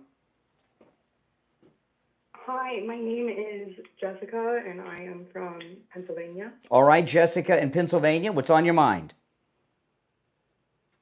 I want to know why you care so much about who was on that Qatar defector plane or whatever, when Americans, Iranians, Israelis do not want this war. Why do you care so much? I missed the beginning of what you said. Can you start over? I couldn't understand what you said in the beginning. Why, when Americans, Israelis, and Israelis. Iranians Okay. don't want No, this I war? heard you correctly. What's an Israelian? I've not heard of that. What's an Israelian? Israelian? An Israelian? Israeli person? Sorry, an Israeli. My bad. An Israeli. Okay, I was confused. I didn't understand the question because I wasn't familiar with Israelians. You mean Israelis? Okay, so... Yes, I'm sorry. I woke up like 20 minutes ago. Your show is so early in the morning where I'm at. Sorry. Well, that's okay, you know. Now that I understand who you're talking about, okay, so what's the rest of your question? The Israelis, the Americans, the Iranians, why do I care about what? I heard you when I first came on, you mentioned something about a Qatar defector plane. You were Possibly. saying about who's on that plane and why it matters. I haven't been able to listen to the show because I've been on for 5 minutes. Okay, all right, let me tell you why I care. President Trump, our greatest president of our lifetime, I mean, he's absolutely amazing. Couple of things. One, the Iranians have been trying to assassinate him for about 6 or 7 years. The Iranians back most of the Islamic terrorism in the world and have for decades. And in his first term, he took out an Iranian general who was the leader and organizer of the global terror network, Soleimani, General Soleimani. And since he took out Soleimani, Iran has sent assassin squads after President Trump, trying to take him out multiple times. That in itself is an act of war against the United States. That's one reason I care. What's your comment on that? Well, first, I would say that I don't think he is the best president, nor a great president. I don't think any. Yeah, but what about these Iranian assassination squads that they have after him? What are your thoughts on that? I don't think that has happened. Well, then you're in denial. It's been reported. It's been reported everywhere. CNN, NPR, Politico, they're all liberal. It's been reported in all of the global media for years. Did I ever say that? I never said I was liberal. I didn't say you were liberal. I said the Iranian assassination squad story has been reported for years by all of the liberal media and the conservative media and all of the national media in this country. It is a fact. Okay? It's a fact. So, and I could give you some facts. No, I don't want to. No, we're talking about this. You asked why I care about military action against Iran. If they were doing the same thing to a Democrat president, I'd feel the same way. When you have a nation dedicated to the assassination of our president, that is an act of war. Do you agree with that? I don't think they're dedicated to killing him. Yes, that's why they have assassination squads. They've even made movies about it in Iran. Just because they make movies about it doesn't mean they've sent squads here to do it. It's been widely reported. Okay, now there's another reason. I mean, I'm sorry that you're not up to date and informed, but this is widely reported. Oh, you have a lot of nerve to say that, my guy. You don't know about what I just told you. Another thing as well. I've watched your show for so long. Well, then, see how much misinformation you have. Okay, well, no, but we're specifically talking about this. So you asked why I care so much. There's a second reason, okay? The president let us know this week by releasing the information. Israel attacked their facilities in the beginning. At the time of that attack, Israel was 1 week away from their first nuclear weapon, 3 weeks away from having enough enriched uranium for 10. The Iranians are lunatics. Did you say Israel? You just said Israel.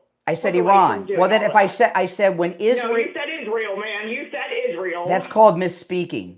Israel has nuclear weapons. They've had them for decades. Okay, they're a nuclear power. Oh, Israel. I misspoke, and you made a whole thing about it. So I guess I don't understand.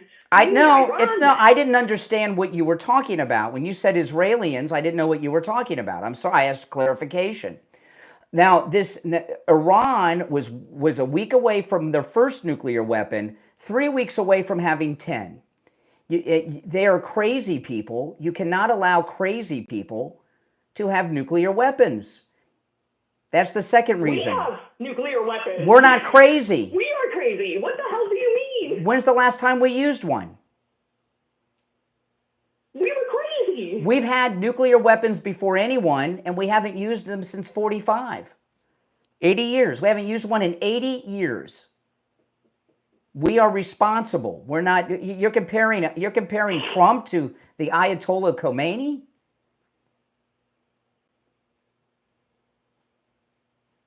You mentioned that this is like terrorism and stuff, right? That Iran is doing, right? Yes. They're a terrorist nation, correct. You don't think that Israel is a terrorist nation for, quote, preemptively, unquote, striking a nation without being... Israel is restrained.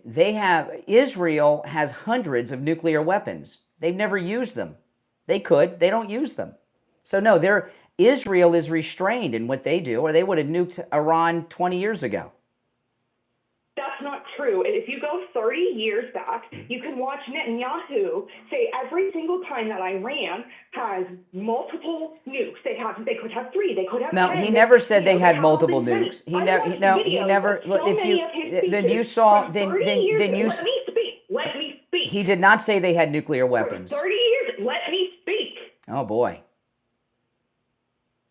Are you going to keep interrupting me, man? Speak. For the last 30 years, I've watched videos. It is fact that he has been saying that they have nukes for 30 years, and that is some big, huge thing that's so, it has to be done right now, that we have to take care of it right now. 30 years, dude. He's been saying, I feel so bad for your husband. Oh my goodness. You feel bad for my husband. You would be lucky to have a fucking wife. Oh, there we go. There we go. First dump of the day, Mike. First dump of the day. I've been married 29 years. Ugh. I knew it was coming. I just didn't know when. It's the Steve Kane Show, Florida's longest running radio show. On the radio since 1977.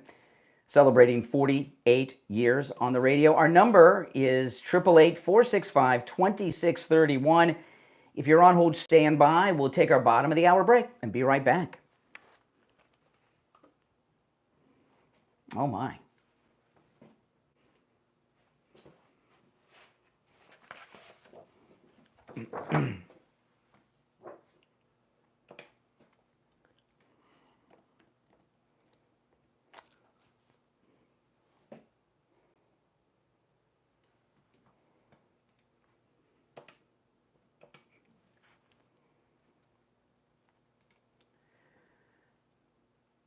Now, I want to talk to those of you who have Medicare or you'll be turning 65 soon.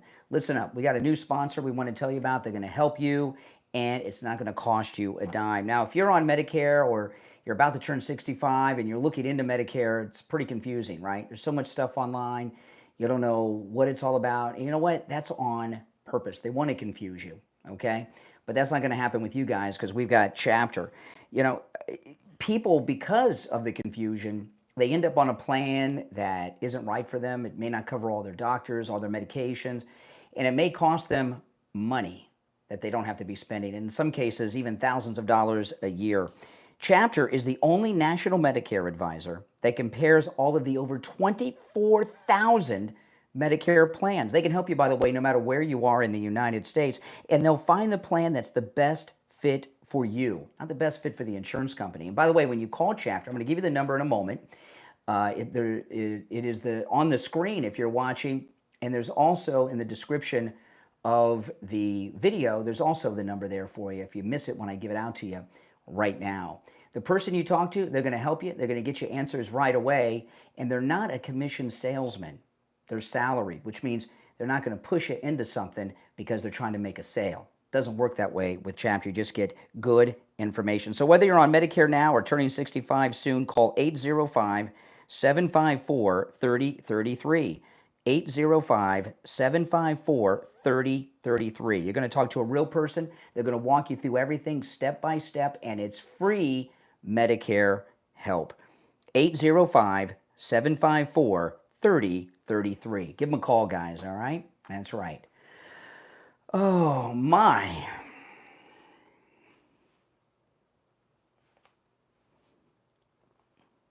Okay, we'll be back shortly. About 1 minute. If you're on hold, stand by. No, she was incorrect. He hasn't said they've had it. He's said they've been developing it.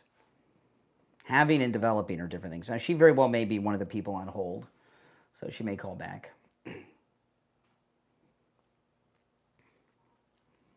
She may regret dropping the F-bomb. There was something triggering about that husband comment. I don't know exactly what that was, but it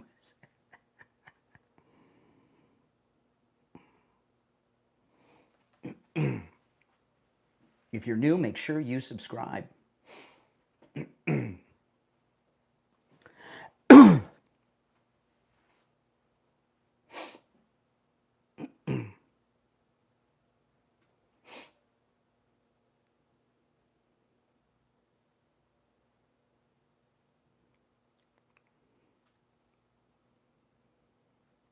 Welcome back, everyone. I'm Brian Craig. It's the Steve Kane Show, Florida's longest running radio show. Indeed it is. All right.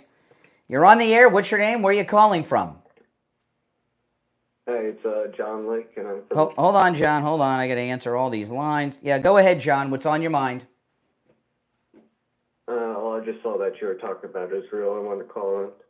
Well, you've called in. Okay. Well, first I want to say I love your hat.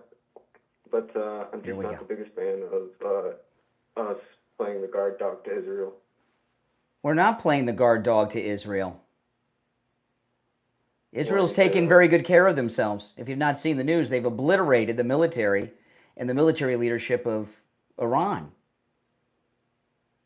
Yeah, but what I'm hearing is that we're sending, military to the region. We've sent no military. Yeah. Nope. How are we doing that? We haven't sent any military. Oh, well, I've heard some rumblings that we are. You heard from rumblings? We've heard from rumblings? You're not hearing rumblings from informed people. You're hearing ramblings from uninformed people. We have not sent any military. Have you heard any news about major American troop movements? When they moved the Marines to L.A. last week, that was all over the news. Have you heard it? Have you seen CNN report the Marines being sent to Israel or Iran? No, not yet. I heard that we're sending a fleet of ships over there. They're on the way. Yeah, well, we always have ships over that way. Yeah, maybe they want to have an aircraft carrier nearby. What I was talking with the caller before the break, I'll run by you. It is a fact that has been widely reported by all the mainstream media worldwide, from CNN to Fox and everyone in between, that the Iranians, since 2019, have been trying to assassinate the President of the United States, Donald Trump. Is that not an act of war? When you have a country trying to assassinate our president, is that not an act of war? Well, let me counter that on you. You said that we're not the crazy ones, but we've had Americans trying to assassinate Trump, right? And we also did drop nukes on Japan. We're actually the only ones that have used nukes. Yeah, well, I understand the history of World War II, and that saved hundreds of thousands of lives on both sides. Okay. They were, the Japanese at that time were cutting the heads off of people that were American soldiers in captivity. Well, they wouldn't surrender. Does that make it right? We told them, think about this. President Truman Does that told, make it right, though? yeah, it was the right thing to do, absolutely. President Truman told the Japanese, how many bombs did we drop? 2. 2. Did we drop them at the same time? No. Okay, right. So before we dropped the first bomb, Truman told them. They didn't listen. He dropped it. What did the Japanese do after the first nuclear bomb was dropped? Well, from my history, I think somebody actually walked to the next city before they realized. No, I don't know what you're talking about. the No, reports were no, I'm real. not talking about. I'm not talking about Godzilla Year One here. Okay, we told them before we were going to do it. They didn't surrender. We dropped the first bomb, and Truman said, "Okay, we dropped this bomb. Surrender." They wouldn't surrender. 2 days later, we dropped a second when they finally gave up. Okay. So and then we haven't dropped one in 80 years. I don't know why you're talking about Afghanistan. You know, we got to say this is not a show where this is not a history show. Okay, this is not a history program. We talk about news and politics. It's been within my life. I'm 30 years old. Yeah. This right now has been within my life. Did we pull out of Iraq? No, we still have Iraq is an ally of the United States. Okay. Are the Taliban in control? Of Iraq? Oh Are we my sending goodness. money to the Taliban? You don't even know what country you're talking Last I about. heard it was 50 million. Really, the Taliban that are running Iraq, we're sending money to the Taliban of Iraq? We're sending money to everybody. Uh-huh. Okay, We're funding both appreciate sides the of the call. war. I mean, you know, oh my goodness. Oh my goodness. I can't give that guy a hard time. He's challenged. You're on the air. What's your name? Where are you calling from? Yeah, my name's Robert. I'm calling from Florida. Okay. Yeah, I just wanted to kind of talk about, I feel like a lot of people are really kind of missing some of the common sense that we need to carry forward when we're talking about a lot of this stuff. Mm. And I guess kind of what I mean by that is like, I feel like a lot of people are just really polarized. People aren't really able to consider both sides of the conversation and look at it critically. What's slow down for a second. Two sides. Yeah. Give me the Iranian side where it's okay to try to assassinate a president of the United States. You said there's two. I didn't realize there were two sides in that issue. No, I'm not talking about Iranian side or American side. I mean internal within America. Okay. More or less. Okay. And I guess what I mean by that is it's very polar. So, for example, when we're talking about whether America should get involved or not, President Trump said quite clearly, you're either with him or you're against him. Yeah, I agree with that. And correct. I think that sort of mentality is kind of what has put America on the path we're currently on. Which is what? Where we have making it great again. Well, where we have such a divided political system. As opposed to some college lecture like I'm getting from you that's filled with vague generalities. Why don't you get specific? I mean, you're saying things that are just so vague in general. It's not. I know in the intellectual circles, and these liberal intellects think that you're brilliant, like some philosopher or something, but you're not saying anything. Okay, well, like in reference to whether America should be involved, right? Why would America get involved in this conflict? We really don't have any say in it. We have two reasons to be involved. One, they've spent the last 6 years trying to assassinate a president of the United States. That cannot be allowed.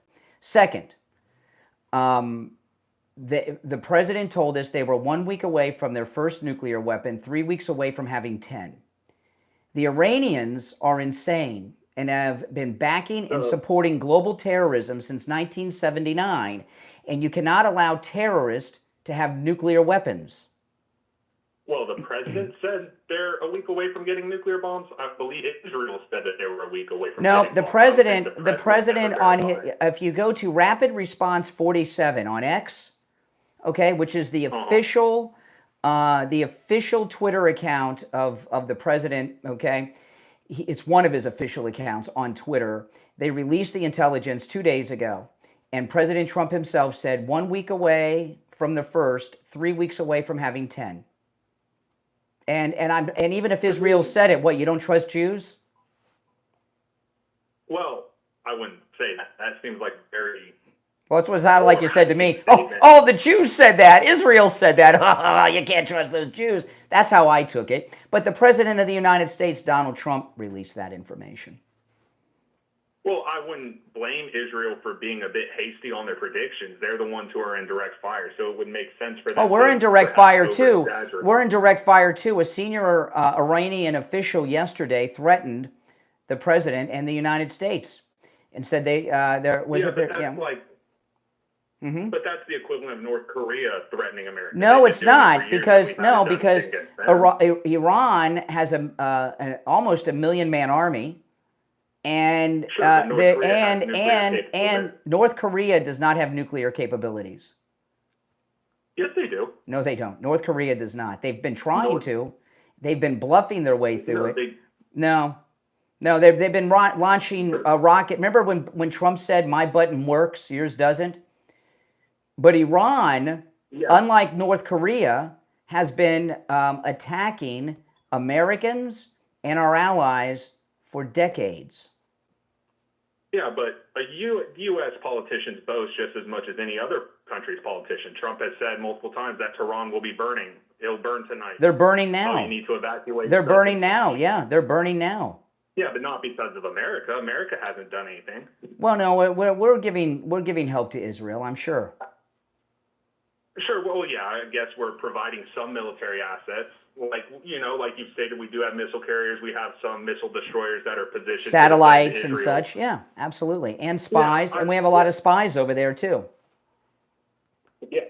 But I think that a lot of the threats that Iran is coming out isn't. Okay, you're aware of the attack. You're aware of the attack on the Israeli music festival, right? I am. That was conducted by Hamas. Hamas is Iran. Hamas is Iran. Again, that's a very roundabout way of looking at it. No, it's not roundabout. It's a truth. It is a truth. Supported by Iran. Hezbollah, well, that's Iran. Hezbollah and Hamas are Iran. They're front groups for Iran. Well, that's like saying Kurdish fighting forces are America. No, just because we they are the front men. They are the front men for Iran. It's like Milli Vanilli, the real singers, not the two guys out front. Hamas and Hezbollah are like Milli Vanilli. They're not the real players. The real singer is Iran. Hey, listen, I appreciate the call. All right, and thanks so much, and welcome to the program. All right, let's go. Let's take another. You're on the air. What's your name? Where are you calling from? My name is Solomon, and I'm from Birmingham, Michigan. All right, what's up? Well, some of the things you're saying is just factually not correct, sir. One, the United States just moved another aircraft carrier and troop carrier into the region. And you said that Israel's taking care of itself. No, we've been taking care of them for some time. Mm-hmm. We actually give them more aid than any. No, we don't give them weapons. They buy them from us. We sell them weapons. They buy them with the money that we give them. And also, in the last they buy attack them.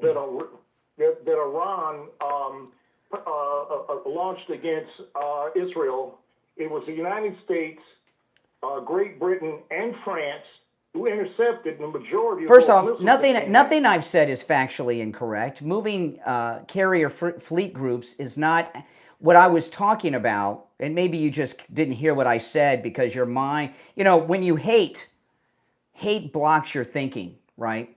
I don't hate anybody, sir. I just don't. Oh, really? It doesn't sound. I know you don't like Jews. No, how did you determine that? Israel's the Jewish state. I can hear the anger and passion in when you talk about them.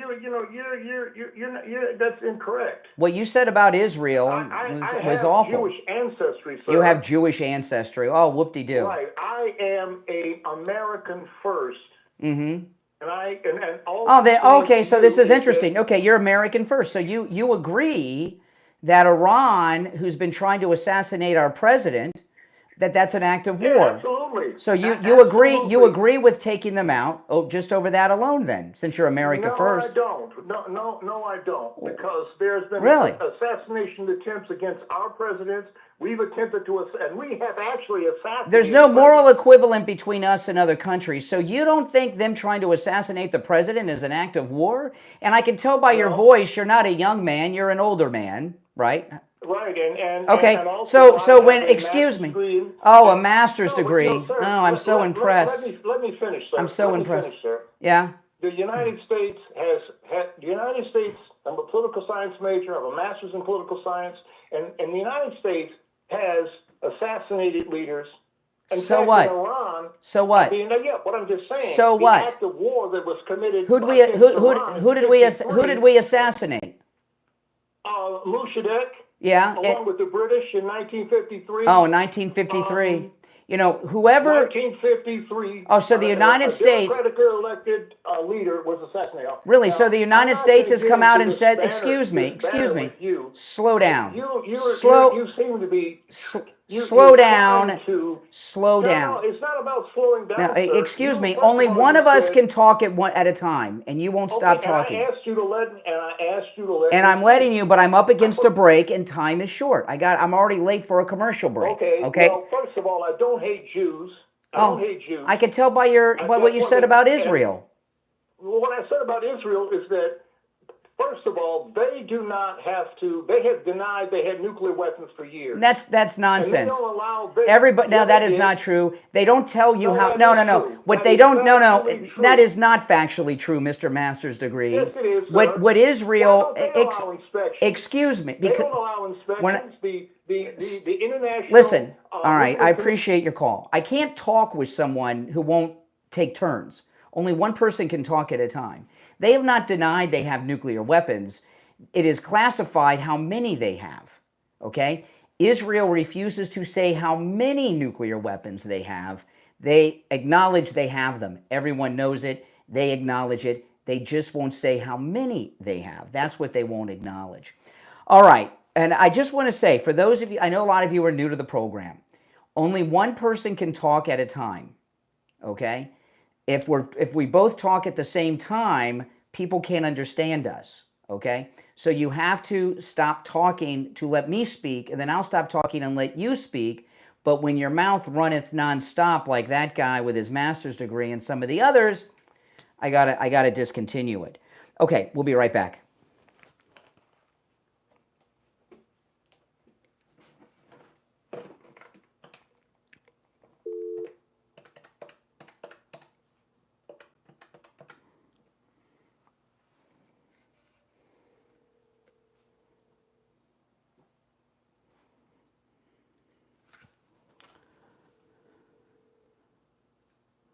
Hey, Barry, it's Brian. Hey, hold on.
All right, we are back. I'm Brian Craig. You're listening to The Steve Kane Show, Florida's longest running radio show. And it's time to check in with Attorney Barry Siegel from the Siegel Law Group. Attorney Barry Siegel, good morning. Hey, good morning, Brian. How are you doing? I'm doing well. What do you have for us today? Well, you know, we're coming close to the end of June, which means we're halfway through 2025. And so have we checked off on our list to review our estate plan, to update it potentially, or even to get one if you don't have one? And have you also looked at what are your long-term care goals, and have you done anything to make sure that you and your spouse are protected? We have a couple of solutions coming up. One today, this afternoon at 2 p.m. at the Spanish River Library in Boca Raton. We're holding our Living Trust workshop, and we have a few seats still available. So if you call our office at 8:30 and call and say you want to attend, they'll get you registered. You need to call ahead. And at that workshop, of course, we're going to cover the ins and outs of Living Trusts, what it does, how it helps you avoid probate, how it helps you avoid guardianship, how it can protect your beneficiaries so the assets that you have don't end up going down to the wrong people and they're protected. And then on Saturday morning, as you know, we are doing a Medicaid planning workshop. It's a workshop that's going to really help people find solutions to the problem of long-term care and the possible spend down that could happen if you don't have a long-term care plan. So we are going to cover what you need to know to make sure that you and your family are protected so you don't run out of money during your lifetime or drastically change the way your senior years are going to go financially because of the cost of long-term care. So that is Saturday morning at 10 a.m. at our Boca Raton office on Military Trail. Again, call our office this morning if you'd like to go. We have a few seats left, and hopefully you get some education to help make a better future for you and your family. Absolutely. And the number for the Siegel Law Group is toll-free, 855-FLA-3782, if you want more information on those workshops. And the Medicaid planning, the Medicaid planning, I think the biggest mistake people make, Attorney Barry Siegel, is, well, first the mistake is if they don't call the Siegel Law Group and set up an appointment. But a lot of people, they hear Medicaid and they're like, oh, I own a house, I own a condo, I have too many assets, I don't qualify. That's probably the biggest mistake you could make, because I went to one of your recent workshops on Medicaid planning, and virtually almost everybody I know would qualify. I was amazed when you went through how it works. So don't make assumptions, guys. Call the Siegel Law Group. Attend these workshops if you can. And so far as the Saturday workshop, you never know when there'll be another one of those with the Siegel Law Group. So take advantage of that Saturday. The number again, 855-FLA-3782. 855-FLA-3782. And online, SiegelLawGroup.com. All right, Attorney Barry Siegel will finish out the week tomorrow. All right, Brian. Thanks so much. All right, you take care. All right, callers on hold, stand by. We'll go right back to our phones. You're on the air. What's your name? Where are you calling from? Hey, this is Will in Boca. Okay, go ahead, Boca. Can you hear me? Yeah, you're on it. You're on. You gotta. It'd be nice if you picked up the phone. Hello. Yeah, that's a little better. And speak up. What's on your mind, Boca? So your ego is so inflated. Oh, I know it's out of Brian. control. I know it's out of control. The way you treated that last caller was completely wrong. He said nothing that was racist. He said nothing anti-Semitic. He said nothing about Israel. Let me ask you, what is wrong with you? What is do you? This what you do when you have nothing else to say? Is you start blaming people? Well, like I'll tell you. What do you do for a living? Answer my question. No. Why?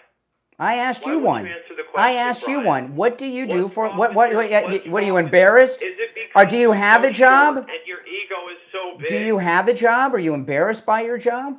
What do you do for a living? I own multiple businesses. What kind? What's your primary? What type of industry? So what is it that you? What type of industry are you in? Say that man was anti-Semitic. He said absolutely nothing. Oh no, he said a lot. Israel. He said, he talked about Israel quite a bit. See, the reason I'm asking you, I'm not here to answer. What did that man say that was Excuse so me. bad? Excuse me. I'm not here to answer your questions. Yes, you are. No. You're here for my entertainment. Believe me. Well, that's one of the purposes of this program is to entertain. So at least I'm accomplishing that. The reason I asked you what you do for a living, and you're evasive and everything, is whatever you do for a living, your multiple businesses, I'm sure you're very good at it, and you're an expert at that. I am. I make over $300,000 a year, and I have for over 12 years. Good for you. It has everything. It doesn't matter why. Excuse me. I'm not one of your I am not one of your employees that you can bully around. You're right. I would never hire you. You're too short. Okay. You're way too short. Okay, fine. I'm not looking for work. Now here's the reason that I asked you that question. You're an expert at what you do. I am an expert at what I do. Okay? And the reason I disconnected that call had nothing to do with his hatred of Israel or anything that he said. Why do you think I hung up on that caller? That's my question. I'd like to know. Okay. Well, if you were listening, you would have heard. I listened to the whole thing, Brian. So did everybody else. By the way, you need to read your comments online. All the other people listening right now agree. Everybody agree. I know. Is it? Well, okay. The reason I disconnected him had nothing to do with anything that he said.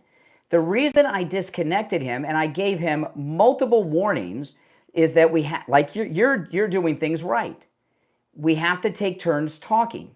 You can't talk at the same time. He would not take pauses and let me speak, so I could take a pause and let him speak, like you're doing right now. And I gave him multiple warnings, and that's why I disconnected the call. It had nothing to do with his hatred of Israel and dislike of Jews. Why do you think he hates Israel, Brian? What was it that he said? Well, the real reason you're taking issue with me, you can't give me an answer. I am giving you the answer.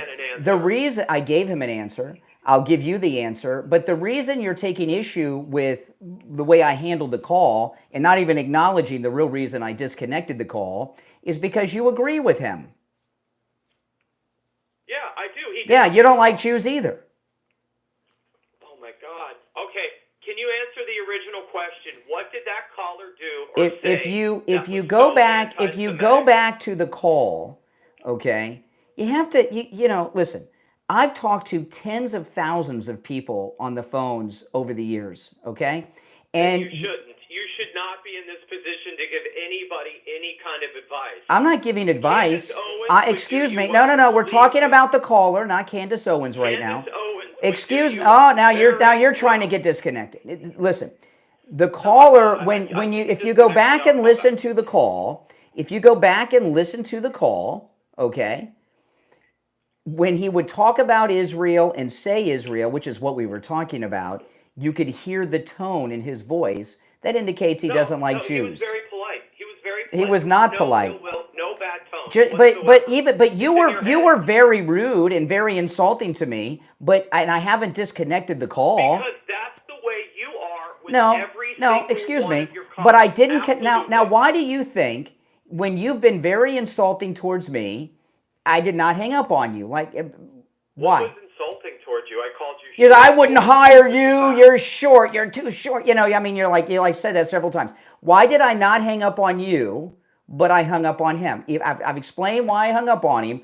Why do you think I didn't hang up on you?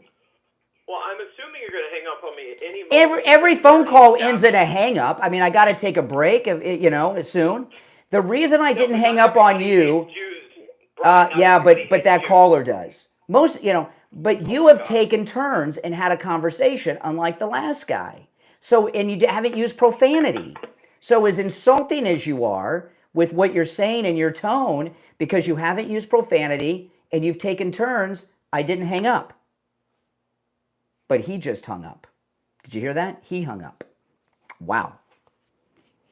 Now who can't handle the truth? You're on the air. What's your name? Where are you calling from? Good morning, Brian. My name is Mark. I'm from Randolph, New York. How are you doing today? All right. And I just want to say, you keep saying it, but not everyone that hates Israel hates Jewish people. I have Jewish in-laws. Friends and in-laws, yes. I have no problem with it. Mm-hmm. Okay. I don't know anything about you. I didn't say everyone who disagrees with Israeli policy hates Jews. There's been people I've had. You keep saying it. Candace Owens hates Jews. Yeah, I understand that. Okay. I Some of the callers I've talked to this morning hate Jews, but I never said you hate Jews. No, not me personally, but you keep saying that anyone that disagrees with Israel must be a Jew hater. There's a certain way when people say Israel and Jews that has a tone to it that indicates they hate them. Hey, listen, I got to run for the break at the top. It's the Steve Kane Show, 2 hours down, 1 to go. If you're on hold, stand by. We'll be back with your calls at 1-888-465-2631. We'll take our top of the hour break and be back with more of the Steve Kane Show.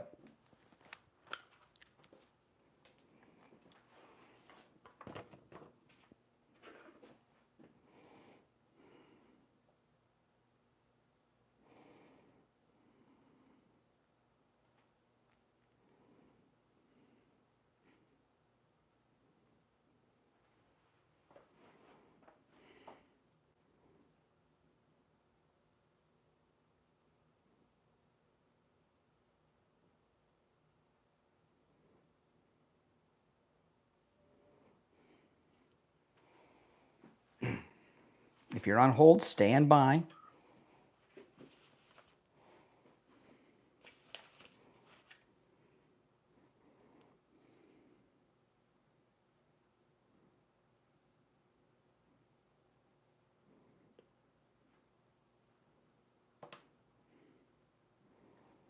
Okay.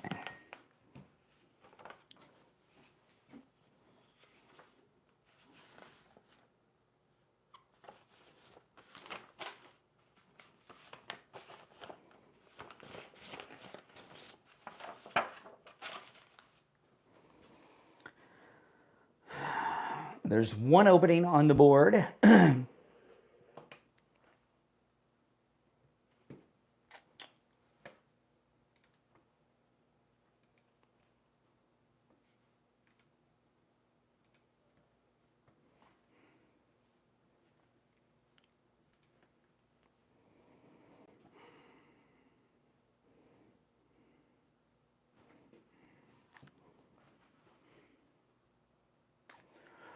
Oh boy, if you're new, this is where MAGA comes to talk. My name's Brian. Make sure you subscribe on whatever platform you are tuned into. One opening on the board. I will take calls after the break.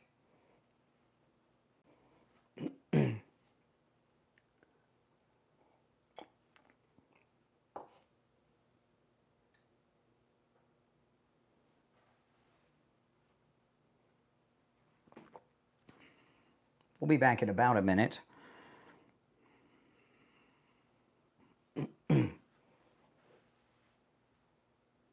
That's correct, Michael Todd.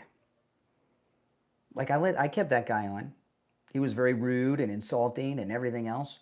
Insulting me personally and professionally. That's fine. Very evasive, didn't want to, but I kept him on because he went back and forth. Okay? Well, thank you.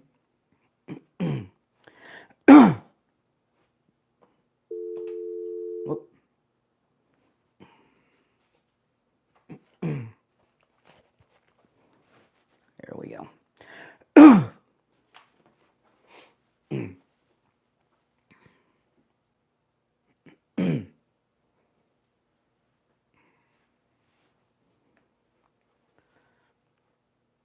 Welcome back, everyone. I'm Brian Craig. It is the Steve Kane Show, Florida's longest running radio show. Hour number 3 has begun, and those first 2 hours went by so fast. Oh, man. There's one opening on the board at 1-888-465-2631, 888-465-2631.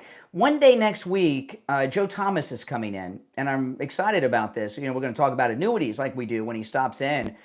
And I'm very curious to talk to him about annuities during wartime. You know, when there is a war and there's a war going on in the Middle East, the United States may be involved in it at some point. Maybe we could be involved in it before we see Joe next week. But, you know, that causes instability. And, you know, financial markets are affected in different ways. You know, some you can go up, but some can go down. right? In different markets. It's depending on, where the war is, what's going on, and what sector of the economy you're talking about. But with annuities through Jupiter Joe Thomas, it doesn't matter what happens. Your money is safe. It's not going to go up. It's not going to go down. Your money in that annuity is safe. You'll not lose a dime. And you're guaranteed an income stream for the rest of your life in your retirement. So that's the kind of investment I like. Even in wartime, you got nothing to worry about, and you still have that revenue stream coming in. Joe Thomas, he's offering free phone consultations. So take advantage of this. And you can take advantage of that no-charge phone consultation no matter where you're located in the United States. 561-743-0999. 561-743-0999. And online, jupiterjoe.com. All right, back to the phones. You're on the air. What's your name? Where are you calling from? Hi, good morning. This is Dave from Oregon. Hey, Dave. Hey, first off, I'd just like to thank Richie for his service. You can sure hear his passion about that. Yeah. And then, second of all, there's a caller a few minutes ago. He was wondering why we would be involved in this war, and I don't know about him, but all my life I've been watching, since I was a little kid, watching Iran chant "Death to America" and burning American flags in the streets. And at some point, you have to start believing that they mean it, and to let them develop the capability to actually come after us like that is crazy, if you ask me. Well, here's what we know, okay? We know that they have been trying to assassinate the president for years. They have vowed to do this forever. That's an act of war. And no matter who the president was or the former president, Americans would consider that an act of war. And here's the thing with President Trump here. These callers that I've talked to today that are opposed to our actions against Iran, if we take any, I have said to all of them, they've been trying to assassinate the president. They're Trump haters, okay? And they're not upset at Iran for trying to assassinate Trump. They don't think it rises to the level of a war action, right? So they're Trump haters. They don't like Israel. Some of them really don't like Jews, but they all dislike Trump. So they don't think that is worthy of going to war for. That's how biased they are. I've run that by every single one this week that's called in about this. One said, so if you don't think that rises to the level of military action, you've got Trump derangement syndrome pretty deep in your brain. No, yeah, I agree, and I don't think we're going to know exactly. I mean, all this buildup that he's doing, it could just be, like you said, a negotiation tactic. We're not going to know what Trump's going to do till after it already happens. What's going on right now, Trump is involved in a major PR action with the doomsday plane, the carrier groups, and everything else to try to get a coup going in Iran to stop this. He's trying to get them to overthrow the Islamic government and surrender. And it's obvious what's going on here. He may be the first president of the United States to win a war without firing a shot or dropping a bomb. I mean, if I missed something, I haven't. These people are acting like Trump has said we're going in with boots on the ground. I mean, is there anything said about they're that? taking a position in favor of Iran against the United States and Israel. If you do, they hate Trump and they hate Israel. It's obvious. Now, but this is something that's hard for people to understand. And taking it away from Israel and Jews. If you meet someone who's a racist, very few people who are racist think they're racist. This is a very difficult psychological concept for people to grasp. People that are racist, like the anti-Semites, okay, they just think that they see things clearly. It's a reality, right? So people don't go around thinking, "Oh, I'm racist, I'm anti-Semitic." They just see the world properly as opposed to the rest of us. So these people that say they're not anti-Semitic, they're not necessarily lying. They don't realize they hate Jews, but they do. Yeah.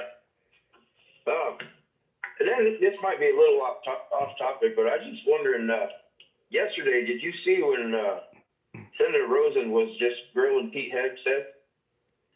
Yeah, I did And, see that. He He did? did. Yeah, Didn't he told her, I believe your time is up. That was great. he did? You know, Pete Hegseth was amazing yesterday. He was amazing. Yeah, And that was fun. He handled himself well. Hey, listen, appreciate the call. All right, take care. All right, you're on the air. What's your name? Where are you calling from? My name is Jeffrey, and I'm calling from Canada. Oh, okay. Go ahead.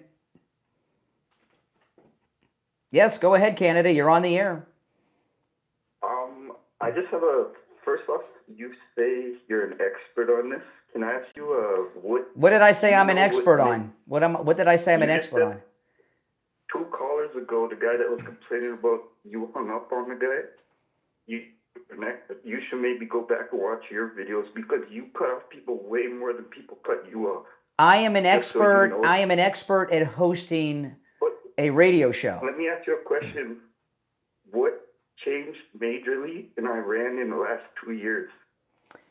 I'll tell you. There's been 3 changes, okay, recently. 1, President Trump is back, who doesn't send them plane loads of money and make deals with them like In Obama. Iran, I asked you, just Iran. Okay, there's 2 things that have changed in Iran.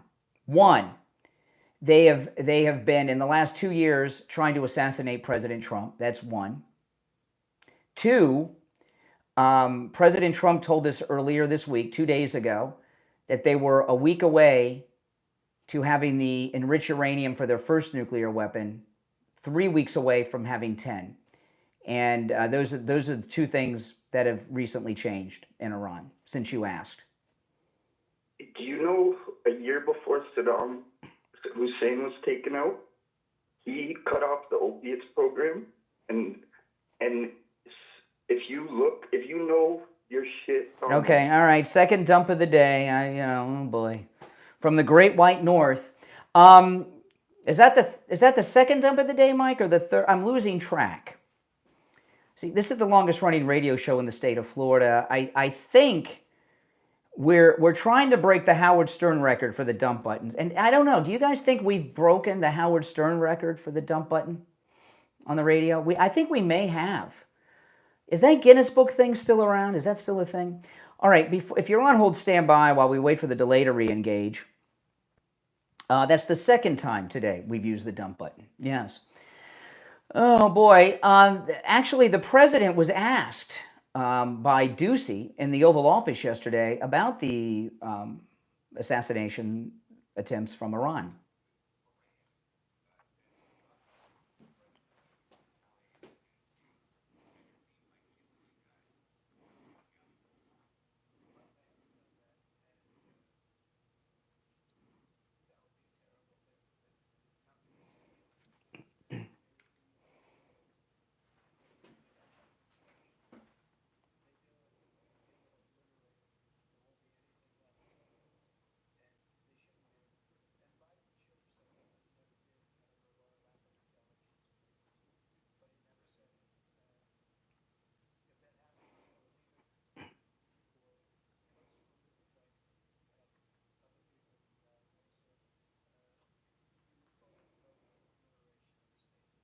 That's right. That's right. Absolutely. All right. The delay is re-engaged. You're on the air. What's your name? Where are you calling from? Oh, hello, Brian. This is Jack from Sarasota. How are you, sir? Okay. I am enjoying the show so much for 2 different reasons. Well, it's a great show. One, this is the great show. well, but you would be horrible at playing poker because you have such a tell when you get these uncomfortable questions to answer in favor for Daddy Trump. And I'm enjoying trying to really? use a way. When did I get a uncomfortable question about Daddy, and what was my tell? I guarantee you're showing your tell right now because you're talking to me. So when I'm talking is a tell? I talk for a living. Remember how a few weeks ago you were saying that Donald Trump should have the Nobel Peace Prize? Yeah, I don't think he's going to get that if he goes to war. Okay. And on top of that, I don't think we're going to... You're talking about uncomfortable questions. What uncomfortable question about Daddy Trump was I asked today? Well, that very nice to you. The one that had the master's degree in political He was science not and nice. everything. By the way, he didn't say he had a master's degree in political science. He said he had a master's degree.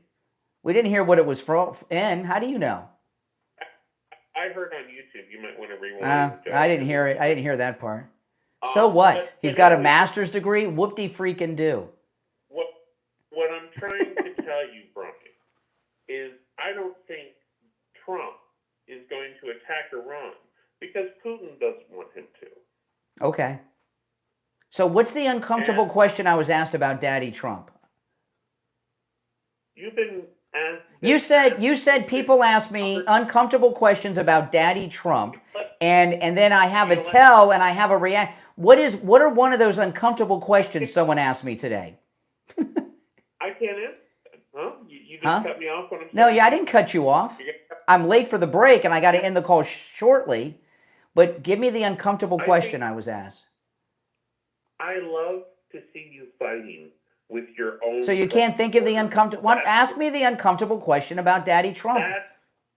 That's the uncomfortable situation. What? You're fighting each other, and us liberals are enjoying that. Okay, so you cannot think of an uncomfortable question I was asked today that I had to tell for. Let's be rational for a moment. Okay, I know it's difficult in your Trump derangement rotted brain, but let's be rational. Okay, not only. Excuse me. Stop talking for a second, and I want to ask you a question, and I want to hear a rational answer. Now, when it comes to the show, there's a lot of reasons that I handle callers the way I do. I'm on a break schedule. I'm already late for this break. Okay, so there's tremendous time pressures for that. So I have to disconnect calls prematurely because of that sometimes. Sometimes the callers like you will not stop talking and interrupting. That I give warnings about that and we'll disconnect a call. Sometimes a caller's boring and I don't want to bore the audience out. There's all kinds of reasons. But there's never a reason because I'm afraid of what the caller's saying. And this is where the question comes into you. If I'm afraid of the callers, why do I do a 3-hour show 5 days a week taking screenless calls live on the air when I could have them screened? Why do I take live calls screenless, letting people on the air without anyone answering the phone, take them live on the air? Why do I do that if I'm so afraid? Correction, you're uncomfortable even fighting with your own people. No, if I am afraid, why do I take screenless calls? We could screen the calls. We don't. This is the only show that doesn't. And it's done by design. Doesn't make sense, does it? There's no logical answer. Thank you for your call, stupid. There's no logical answer to that. Other than, you're not afraid. We'll be right back.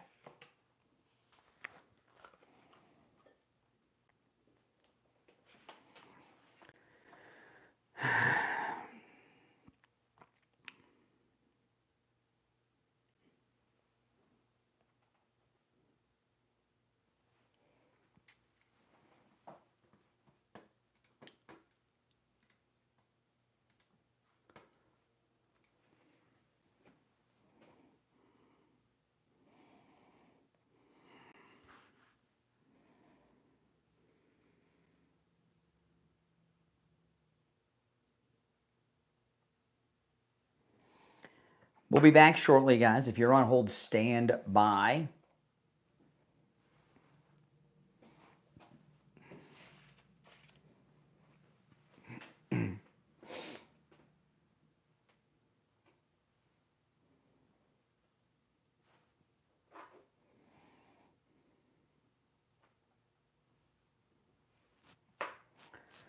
Oh boy, if you're new, make sure that you subscribe. This is where MAGA comes to talk, guys, as you can tell.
Welcome back, everyone. I'm Brian Craig. It's the Steve Kane Show. Call us on hold. Stand by. You know, I've been telling you guys about all this great, amazing weight loss I've had from Coastal Weight Loss Secret and their help. And, you know, they're with you every step of the way. You have a coach. They check in with you. It helps a lot. I was in regular communication. I'm in communication even still today. I'm not losing any more weight because I lost more than my goal. I set my goal low because I thought it would be difficult, and it's not. It's so easy. So I increased my goal, and right now I'm at the weight I was when I got married 29 years ago. So what I'm in now is maintain phase. I'm in my maintaining phase now, and they're still in touch with me, and it's awesome, and it's great. And of course, I've lost all this weight without exercise, eating foods I would normally eat, and without taking prescription medications like Ozempic. And right now, there's a July 4th sale going on with Coastal Weight Loss Secret. 20% off new clients, 20% off if you're new to them. And this July 4th special will end on the 7th, so it will be here and gone before you know it. So call and take advantage of this. We've had listeners from all over America contact Coastal Weight Loss Secret and have incredible success. Call them, no matter how little or how much. Maybe you want to lose 20 pounds. Maybe you want to lose 220 or even more.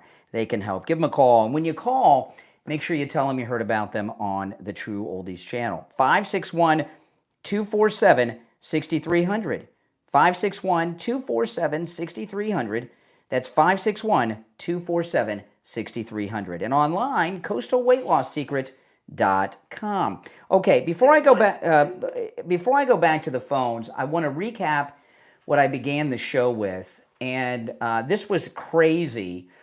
And for those that missed this in the first hour, I want you to hear this. Candace Owens is calling on members of the military to stand up against the commander-in-chief if we get involved in a war with Iran.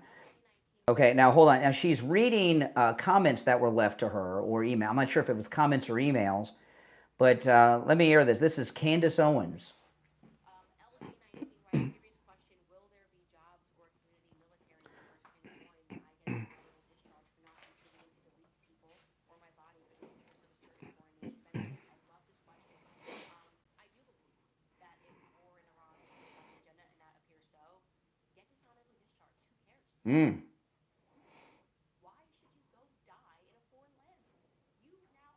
Because you enlisted?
Okay, so Candace Owens, is she calling for a military coup? She's asking people to get themselves dishonorably discharged, which you have to commit a crime to do. It's a pretty serious thing, a crime that could land you in prison. On top of the crime of getting dishonorably discharged on purpose so that you can defy an order from the commander-in-chief. Is what she is doing, is this the equivalent to Jane Fonda? Is this calling for a military uprising? I'd like to hear your thoughts. This is bad. This is bad. I'm not sure she even knows what you have to do to get dishonorably discharged. You basically have to go to military prison to get dishonorably discharged. All right, 1-888-465-2631. You're on the air. What's your name? Where are you calling from? Hello, sir. Yes? I'm from Hawaii. My name is Kona. Okay. Well, yes, I just wanted to thank you, Brian, for what you're doing and all these other scumbag circle jerks that's Okay, all right. Aloha to you before you go any further. You're on the air. What's your name? Where are you calling from? Okay, all right. Aloha. You're on the air. So, Turn down the volume in the background, yeah, you please. can hear. Turn down the volume Yes, of one second. the device in the background. One second. Turn down the volume. There you go. Yes, yes, yes. See the delay? Okay. Yeah, thanks. So the most common reason for getting a dishonorable discharge is going AWOL, which is just basically not showing up for service. It's the most common. It's the most common, but it's a crime. Going AWOL is a crime. You can go to jail for that. Yes, they're felony level charges where it's on. It's a felony, yeah. In reality, people.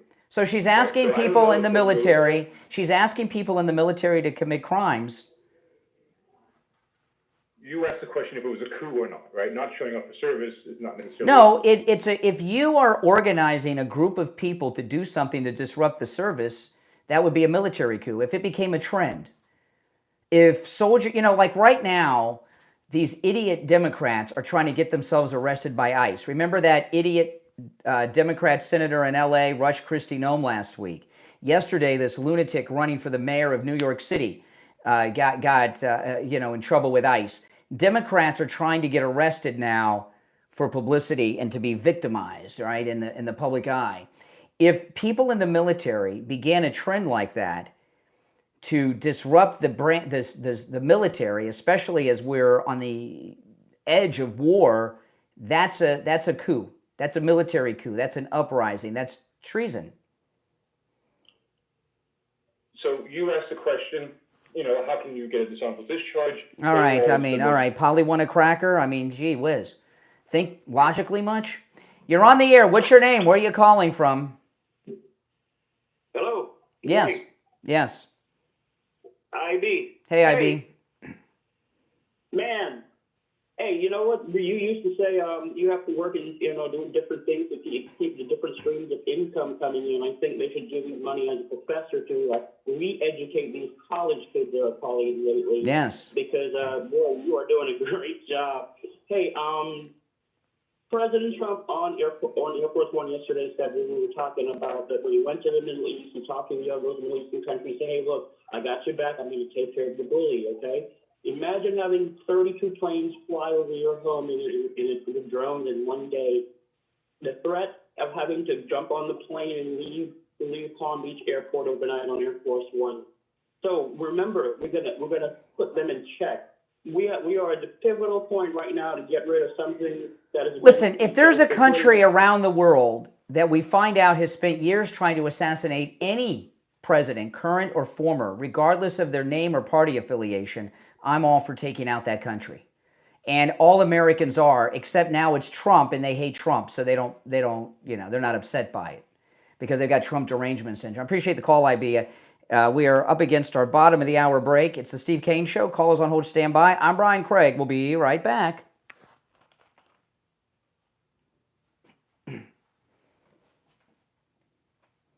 Now, guys, I want to tell you about the free Medicare help you can get from Chapter, okay? This is amazing, okay? If you are a Medicare recipient or you're turning 65 anytime soon, give them a call. No matter where you're located in the United States, Chapter can help you with your Medicare. Medicare is so confusing. You go online, you try to figure it out, it's a mess, right? You fill out some form online. Next thing you know, your mailbox is full of mailers. It's even more confusing. It's got small print. You don't even understand it. Then all of a sudden, you're getting calls all the time from high-pressured salespeople. That's not what's going to happen with Chapter, okay? And again, no matter where you are in the 50 U.S. states, they can help you with your Medicare.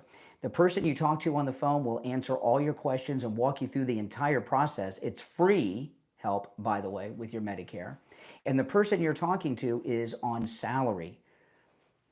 They're not a commissioned salesperson, right? So they're not trying to push into some plan that some insurance company wants, right? You go with them or not, they still get paid. And Chapter is the only national company that looks at over more than, there's many, many plans, right? There's over 24,000 of them. Chapter looks through all of them for you to find the one that's right for you and the one that fits your budget. I'm going to give you the number to chapter. It's on the screen right now, but it's also in the description of this video on whatever platform you're watching. So if you missed the number, it's in the description of the video. 805-754-3033. 805-754-3033. Give them a call.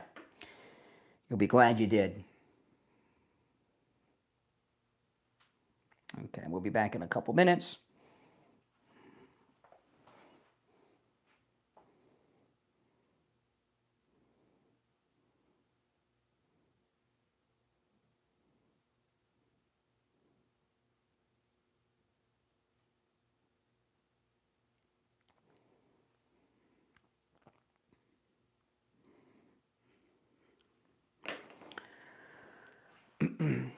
By the way, great calls today, and I don't mind people calling in giving me grief, all right? I don't mind. You just can't use profanity, okay? And we got to take turns talking and have a conversation. If you're on hold, hang in there. We'll be back in about a minute.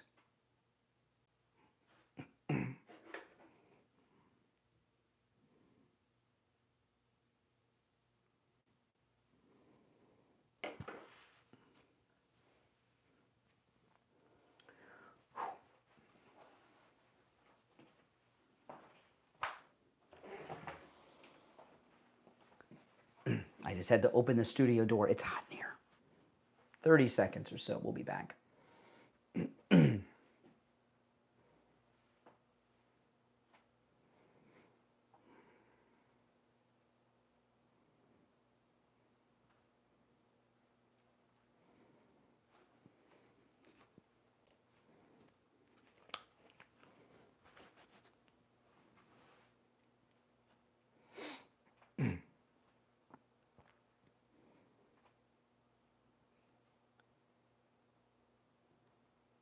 Welcome back, everyone. I'm Brian Craig. This is the Steve Kane Show, Florida's longest running radio show. We've covered quite a bit, and we'll take some more calls. All right, let's go.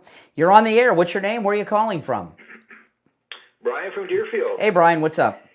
Hey, well, how are you today, Brian? All right. When you talk about awarding President Trump, does he deserve a Nobel Prize? How about a Nobel Peace of Mind Prize? Yeah. Anybody seeing an aerial view of all those cars stacked up as far as you can see to get the hell out of Tehran? They're desperate to get out of that friggin' country. Maybe now when Trump completes his plan, they will finally have peace of mind after living under this regime, this Ayatollah, this Islamic regime. It's been a nightmare for these people. Mm-hmm. I also have to take a second on something else. People talk about expertise. As far as the assassination attempts on President Trump, I've only seen one documentary outlining that second attempt at the golf course, and that was the documentary that you went out and did, Brian. It was very, very good. And I was amazed. I haven't seen any other documentaries anywhere. No. From all the huge, big budget plays. I mean, you talk about expertise on the subject. You went out and you filmed it. You know, and I made a documentary on the assassination attempt at the golf course, Trump National here in Florida, and I went there the first day that the feds opened it back up, and I go to the spot where the assassin was. I walk you through his escape route, where his car was parked, to where the lady got his license plate. I drove, and this is all on my documentary. I took his escape route to the very spot he was arrested at on I-95. And I did that. That was the Thursday after it happened. And I rushed to do it because I thought everybody and his brother would be there. No one covered it. And if you look at my documentary, the whole story we've gotten about that guy's BS. He was not, you could not hide there in a pink shirt with an AK. I'm sorry. But if you didn't go out there and actually go to the scene, you would not know that. Because the media's just telling you, oh, he's there all day, nothing happened, and he was hidden. He wasn't hidden. How could you hide there? I mean, it's ridiculous. Yeah. It was very well done, and I think as far as expertise on that, I think, Well, if you listen to these callers, okay, that when I tell them they've been attempting to kill President Trump since he took out Soleimani, this is a fact. They won't. I get two answers. The most common is they just don't want to believe it. They tune it out. They tune it out. But I had a guy yesterday that said, "So what?" So what? Well, it's not an act of war. I mean, come on. they've been after him. So the real reason that George W. Bush went into Iraq had a lot to do with the fact that Saddam tried to kill his father in Kuwait after he was president, if you remember. That had a big factor into it. He still lied about WMDs and everything. If he would have made a case that they've been trying to kill my daddy, the country would still support that action. Okay. Well, you have patriotic wars and you have money wars, where wars are just fought for money of the people. The elite's making a lot of money off it. It's just an abomination. I think Iraq would be one of those. Vietnam, probably Afghanistan. And and with these, and a lot of these callers that say, well, just because you don't support the Israel doesn't mean you hate Jews. Listen, we have Israel because of the Holocaust.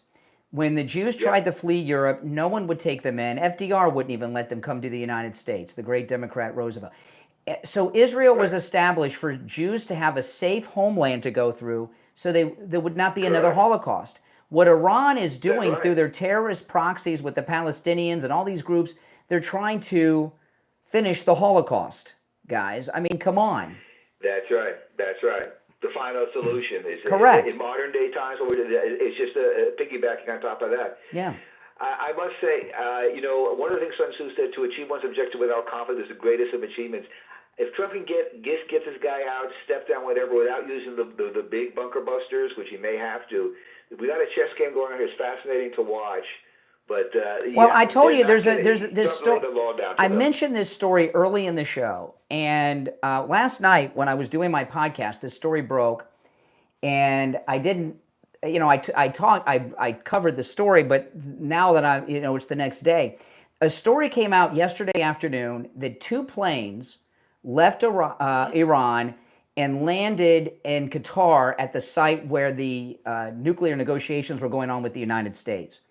And that story's disappeared. And I'm very curious who were on those planes. Were those defectors from the Iranian government that are fled for their lives, that are helping us? I don't know, but I think so. I think that's exactly what it was, because there's a cover-up on that story. There's no follow-up.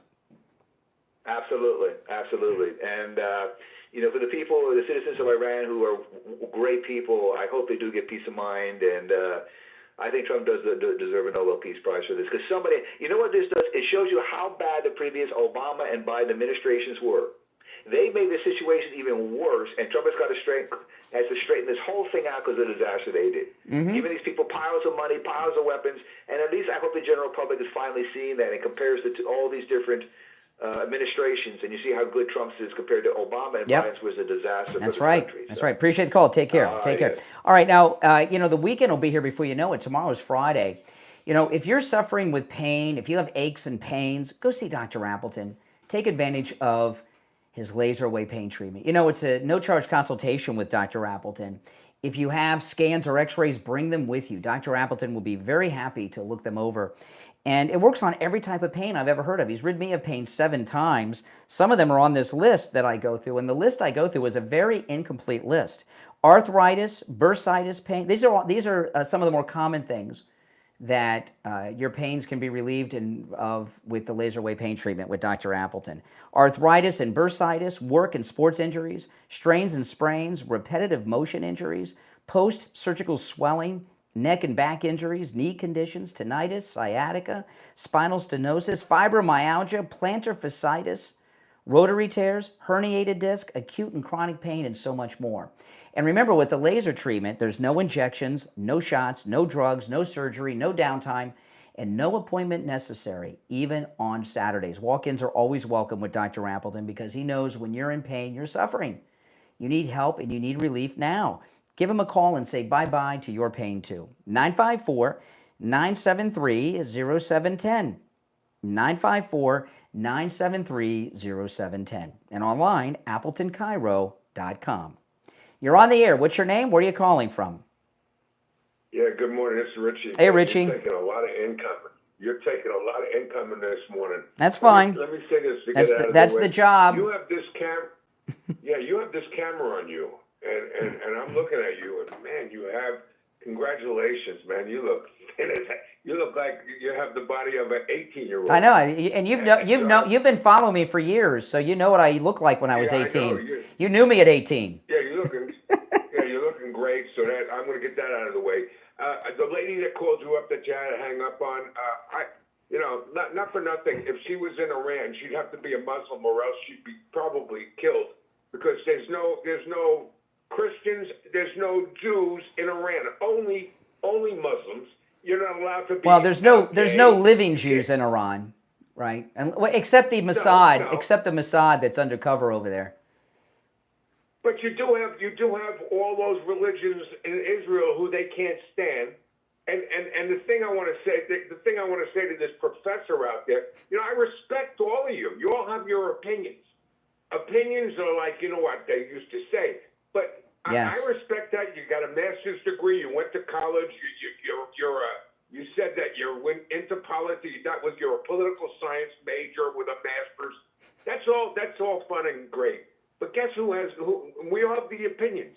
But guess who the commander in chief is? That's and right. When you go into the service, you go in as an individual. When you come out of basic training, you're no longer an individual. You are a unit. You think you take orders from your superiors. And the first one is a corporal, then there's a sergeant, then there's a lieutenant. You go up the ladder. And then there's the commander in chief. And you might have difference of opinion because you're a civilian that, you're against going to this and you're against going, but you don't have the last say. And if you're in the service, you do what you're told. And you're proud of it. You're proud because you are a unit. You are a team. I mean, when you were in Vietnam, if someone decided they weren't going to fight and follow orders, what would have happened to them? Leavenworth. Yeah, prison. Leavenworth. Prison. You can, but as a civilian, you could be like Jane Fonda, like all these other people. Well, Jane Fonda was famous. Jane Fonda should have gone to prison for what she did. Yeah, but Brian, you hit the nail on the head. Not for nothing. There are Jew haters out there. Because if you're either for Israel or you're for Iran. There's no in-betweens.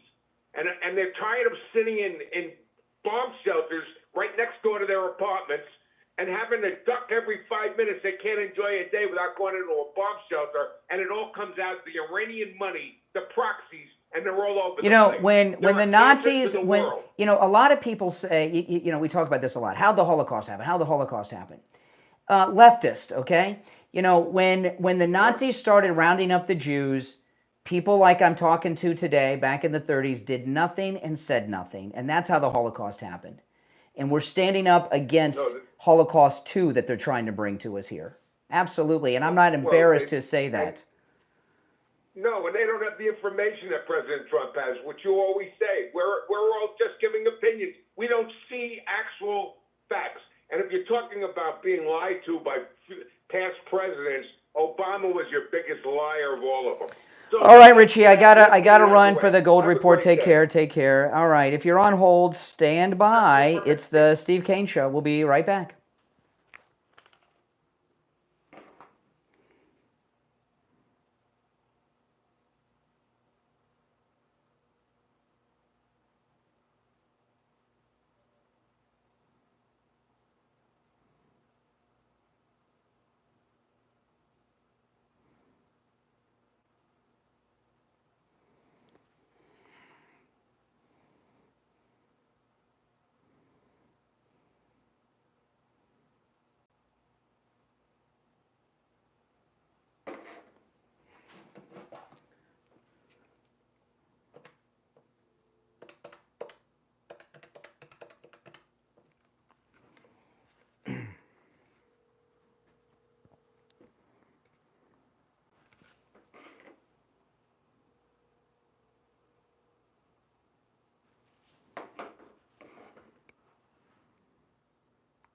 Hello?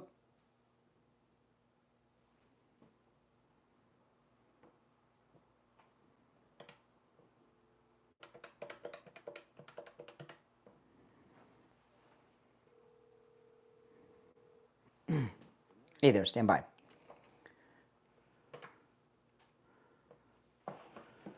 Ten seconds, William.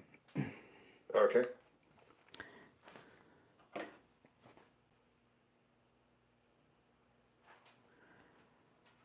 Welcome back, everyone. I'm Brian Craig. It's the Steve Kane Show, Florida's longest-running radio show on the radio since 1977.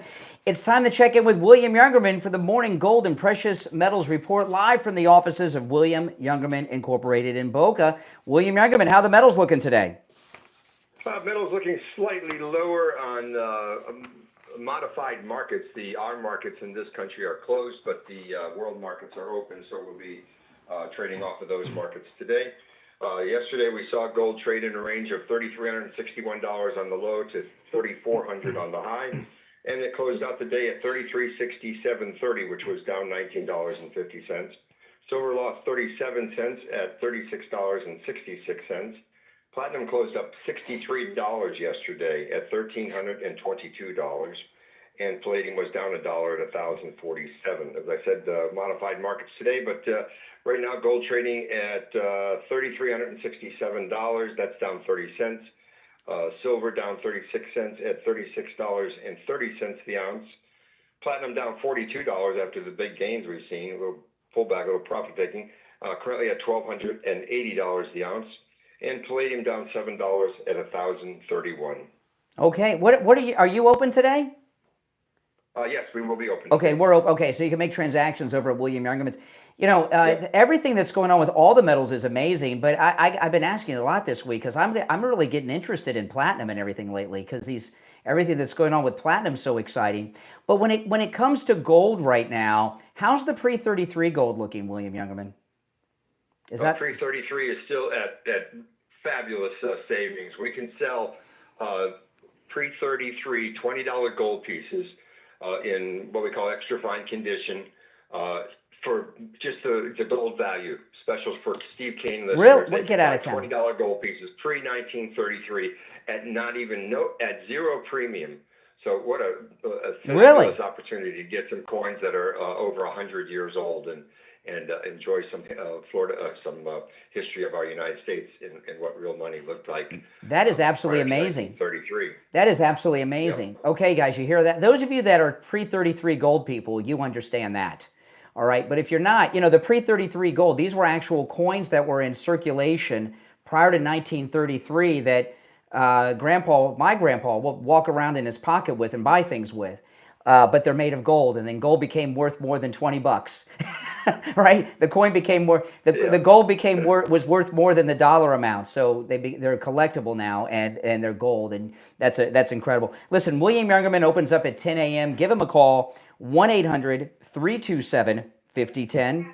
1-800-327-5010. You can stop in at 150 East Palmetto Park Road in Boca on the first floor of the Bank of America building, just east of US 1 Federal Highway on the south side of Palmetto Park Road.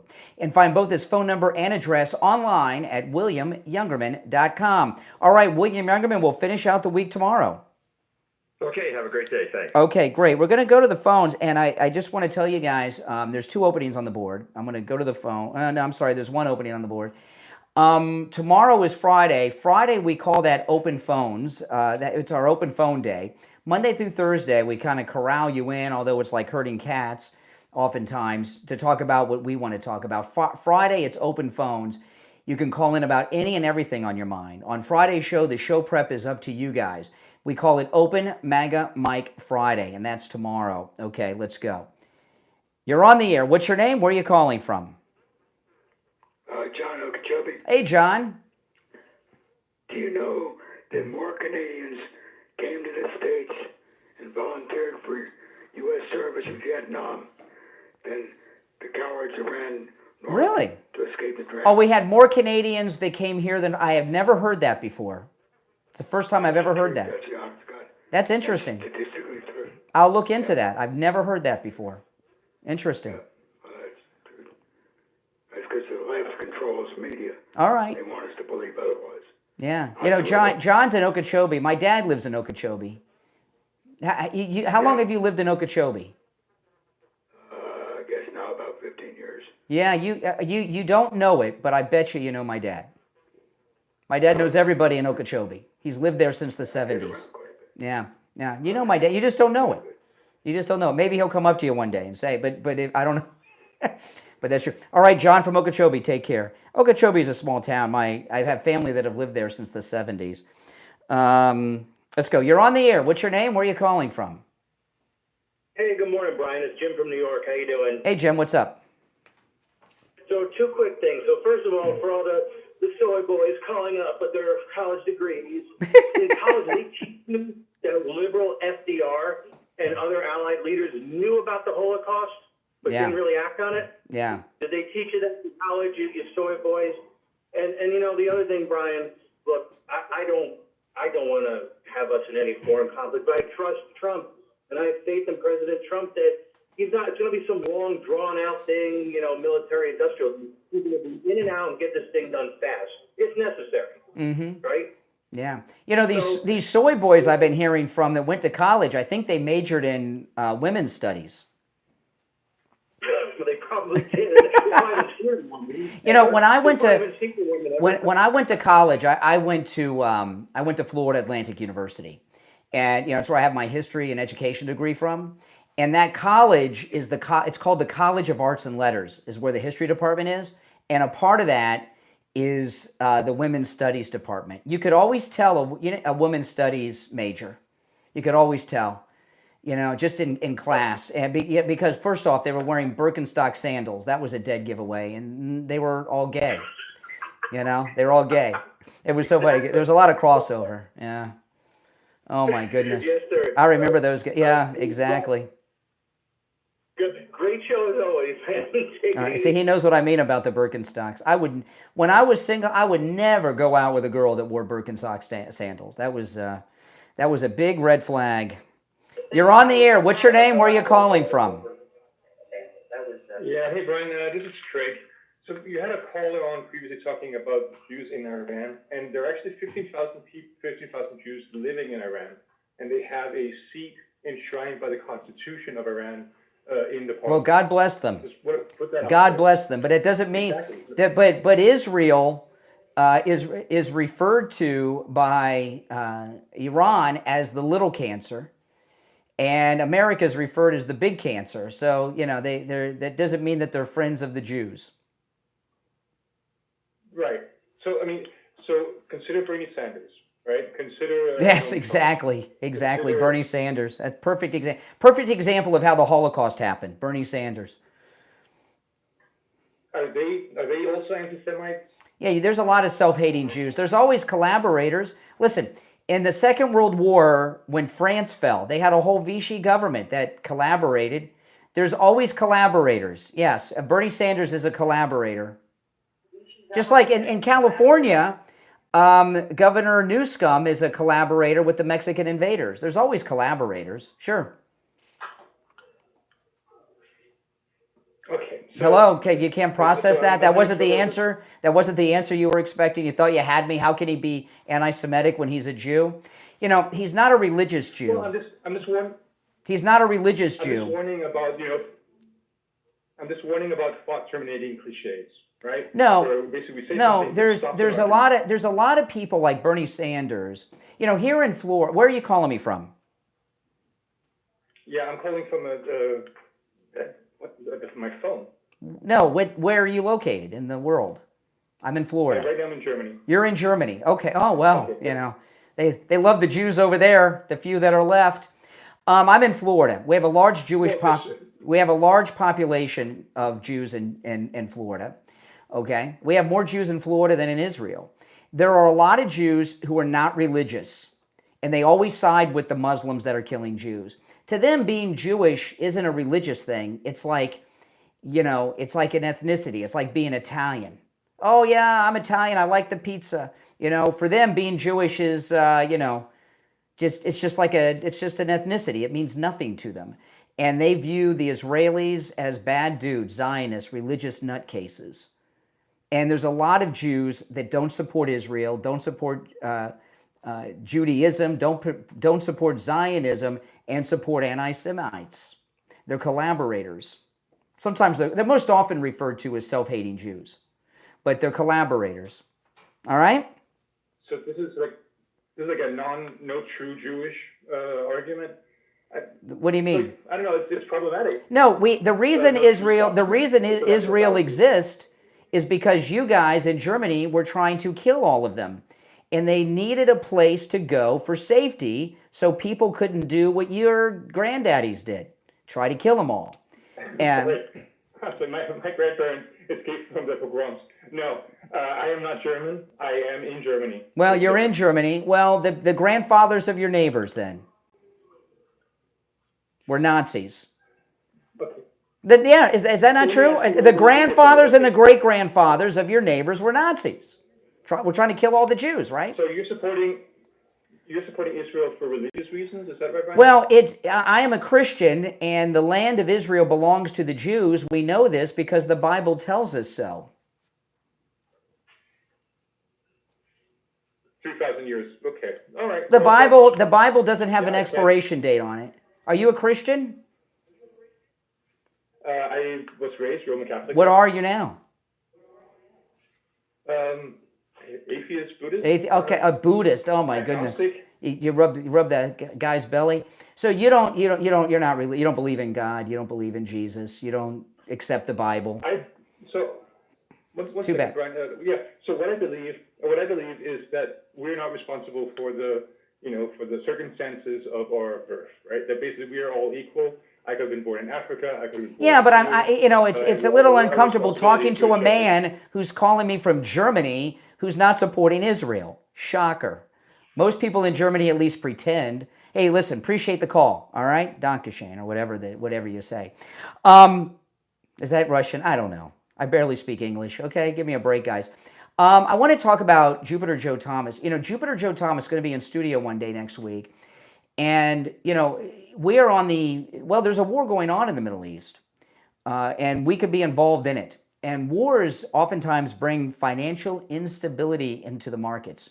But if you're with Jupiter Joe Thomas and you have annuities, you got nothing to worry about. There's no such thing as instability, because with an annuity, your money is always safe. You have nothing to worry about. No matter what happens in the market, no matter what happens with the economy, your money is safe. You don't lose anything. And you've got that guaranteed income stream in your retirement. It's absolutely amazing. And I want to talk to him about that when he's here next week, and some other things too. He's offering free phone consultations, and I just want to share the value of this free phone consultation with Jupiter Joe Thomas. Not only has he been in the retirement planning industry for over 30 years, he's a 5-time qualifying member of the $1 Million Roundtable, which is achieved by less than 1% of all financial advisors in the world. So you're not just getting a free phone consultation, you're getting a free phone consultation with the top man in the industry. And after you talk to him, he's going to put together a custom proposal just for you, based on your situation, based on your needs and your wants. Very unique to you. You can take advantage of this no-charge consultation no matter where you are in the United States. Give Joe Thomas a call. Here's his number, 561-743-0999. 561-743-0999. And if you missed the number, just go to his website, jupiterjoe.com. All right. You're on the air. What's your name? Where are you calling from? Yeah, this is Dave, and I just want to wish happy Juneteenth. I know you want to celebrate that day too, right? Well, no, Juneteenth is an important day. It's the day that the Republican Union Army let the last slaves in Texas that were being held by the Democrats illegally, that they were free. No, that's a good day. Yes, it is. It's a great day for freedom. Now, Yeah, I know. Speaking Yes. of freedom, you're such a MAGA person. Are you going to try to talk your daughter into enlisting in the Army or in the services so she can be full MAGA like you? No. My daughter is full Oh, so MAGA. you're not full MAGA. She can join the military if she chooses. It's not up for me to tell her what to do with her life. She's a grown woman. Well, as a patriarch of the family, you should guide her into the true MAGA movement. If she chooses to join the military, I'll support that. Oh, so you're not a true patriot.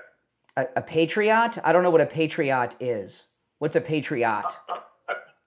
A patriot? A patriot. I don't know what that A is. very A respectable patriot? member of the family. A patriot? Patriot. How do you spell that? Okay. Yeah. Okay. Oh boy, last call of the day. If you're on hold, stand by. We'll be back tomorrow morning at 6 a.m. Again, tomorrow's Open MAGA Mike Friday. Open phones. I'm Brian Craig. It's the Steve Kane Show. Take care. We'll see you tomorrow morning at 6 a.m. Oh, man. All right, guys. I got to run because I got a meeting that I have to be at in 15 minutes. So I got to go. But, you know me, I'll be back here on YouTube at some point today. Thanks, everyone, for tuning in. If you're new, make sure that you subscribe, all right?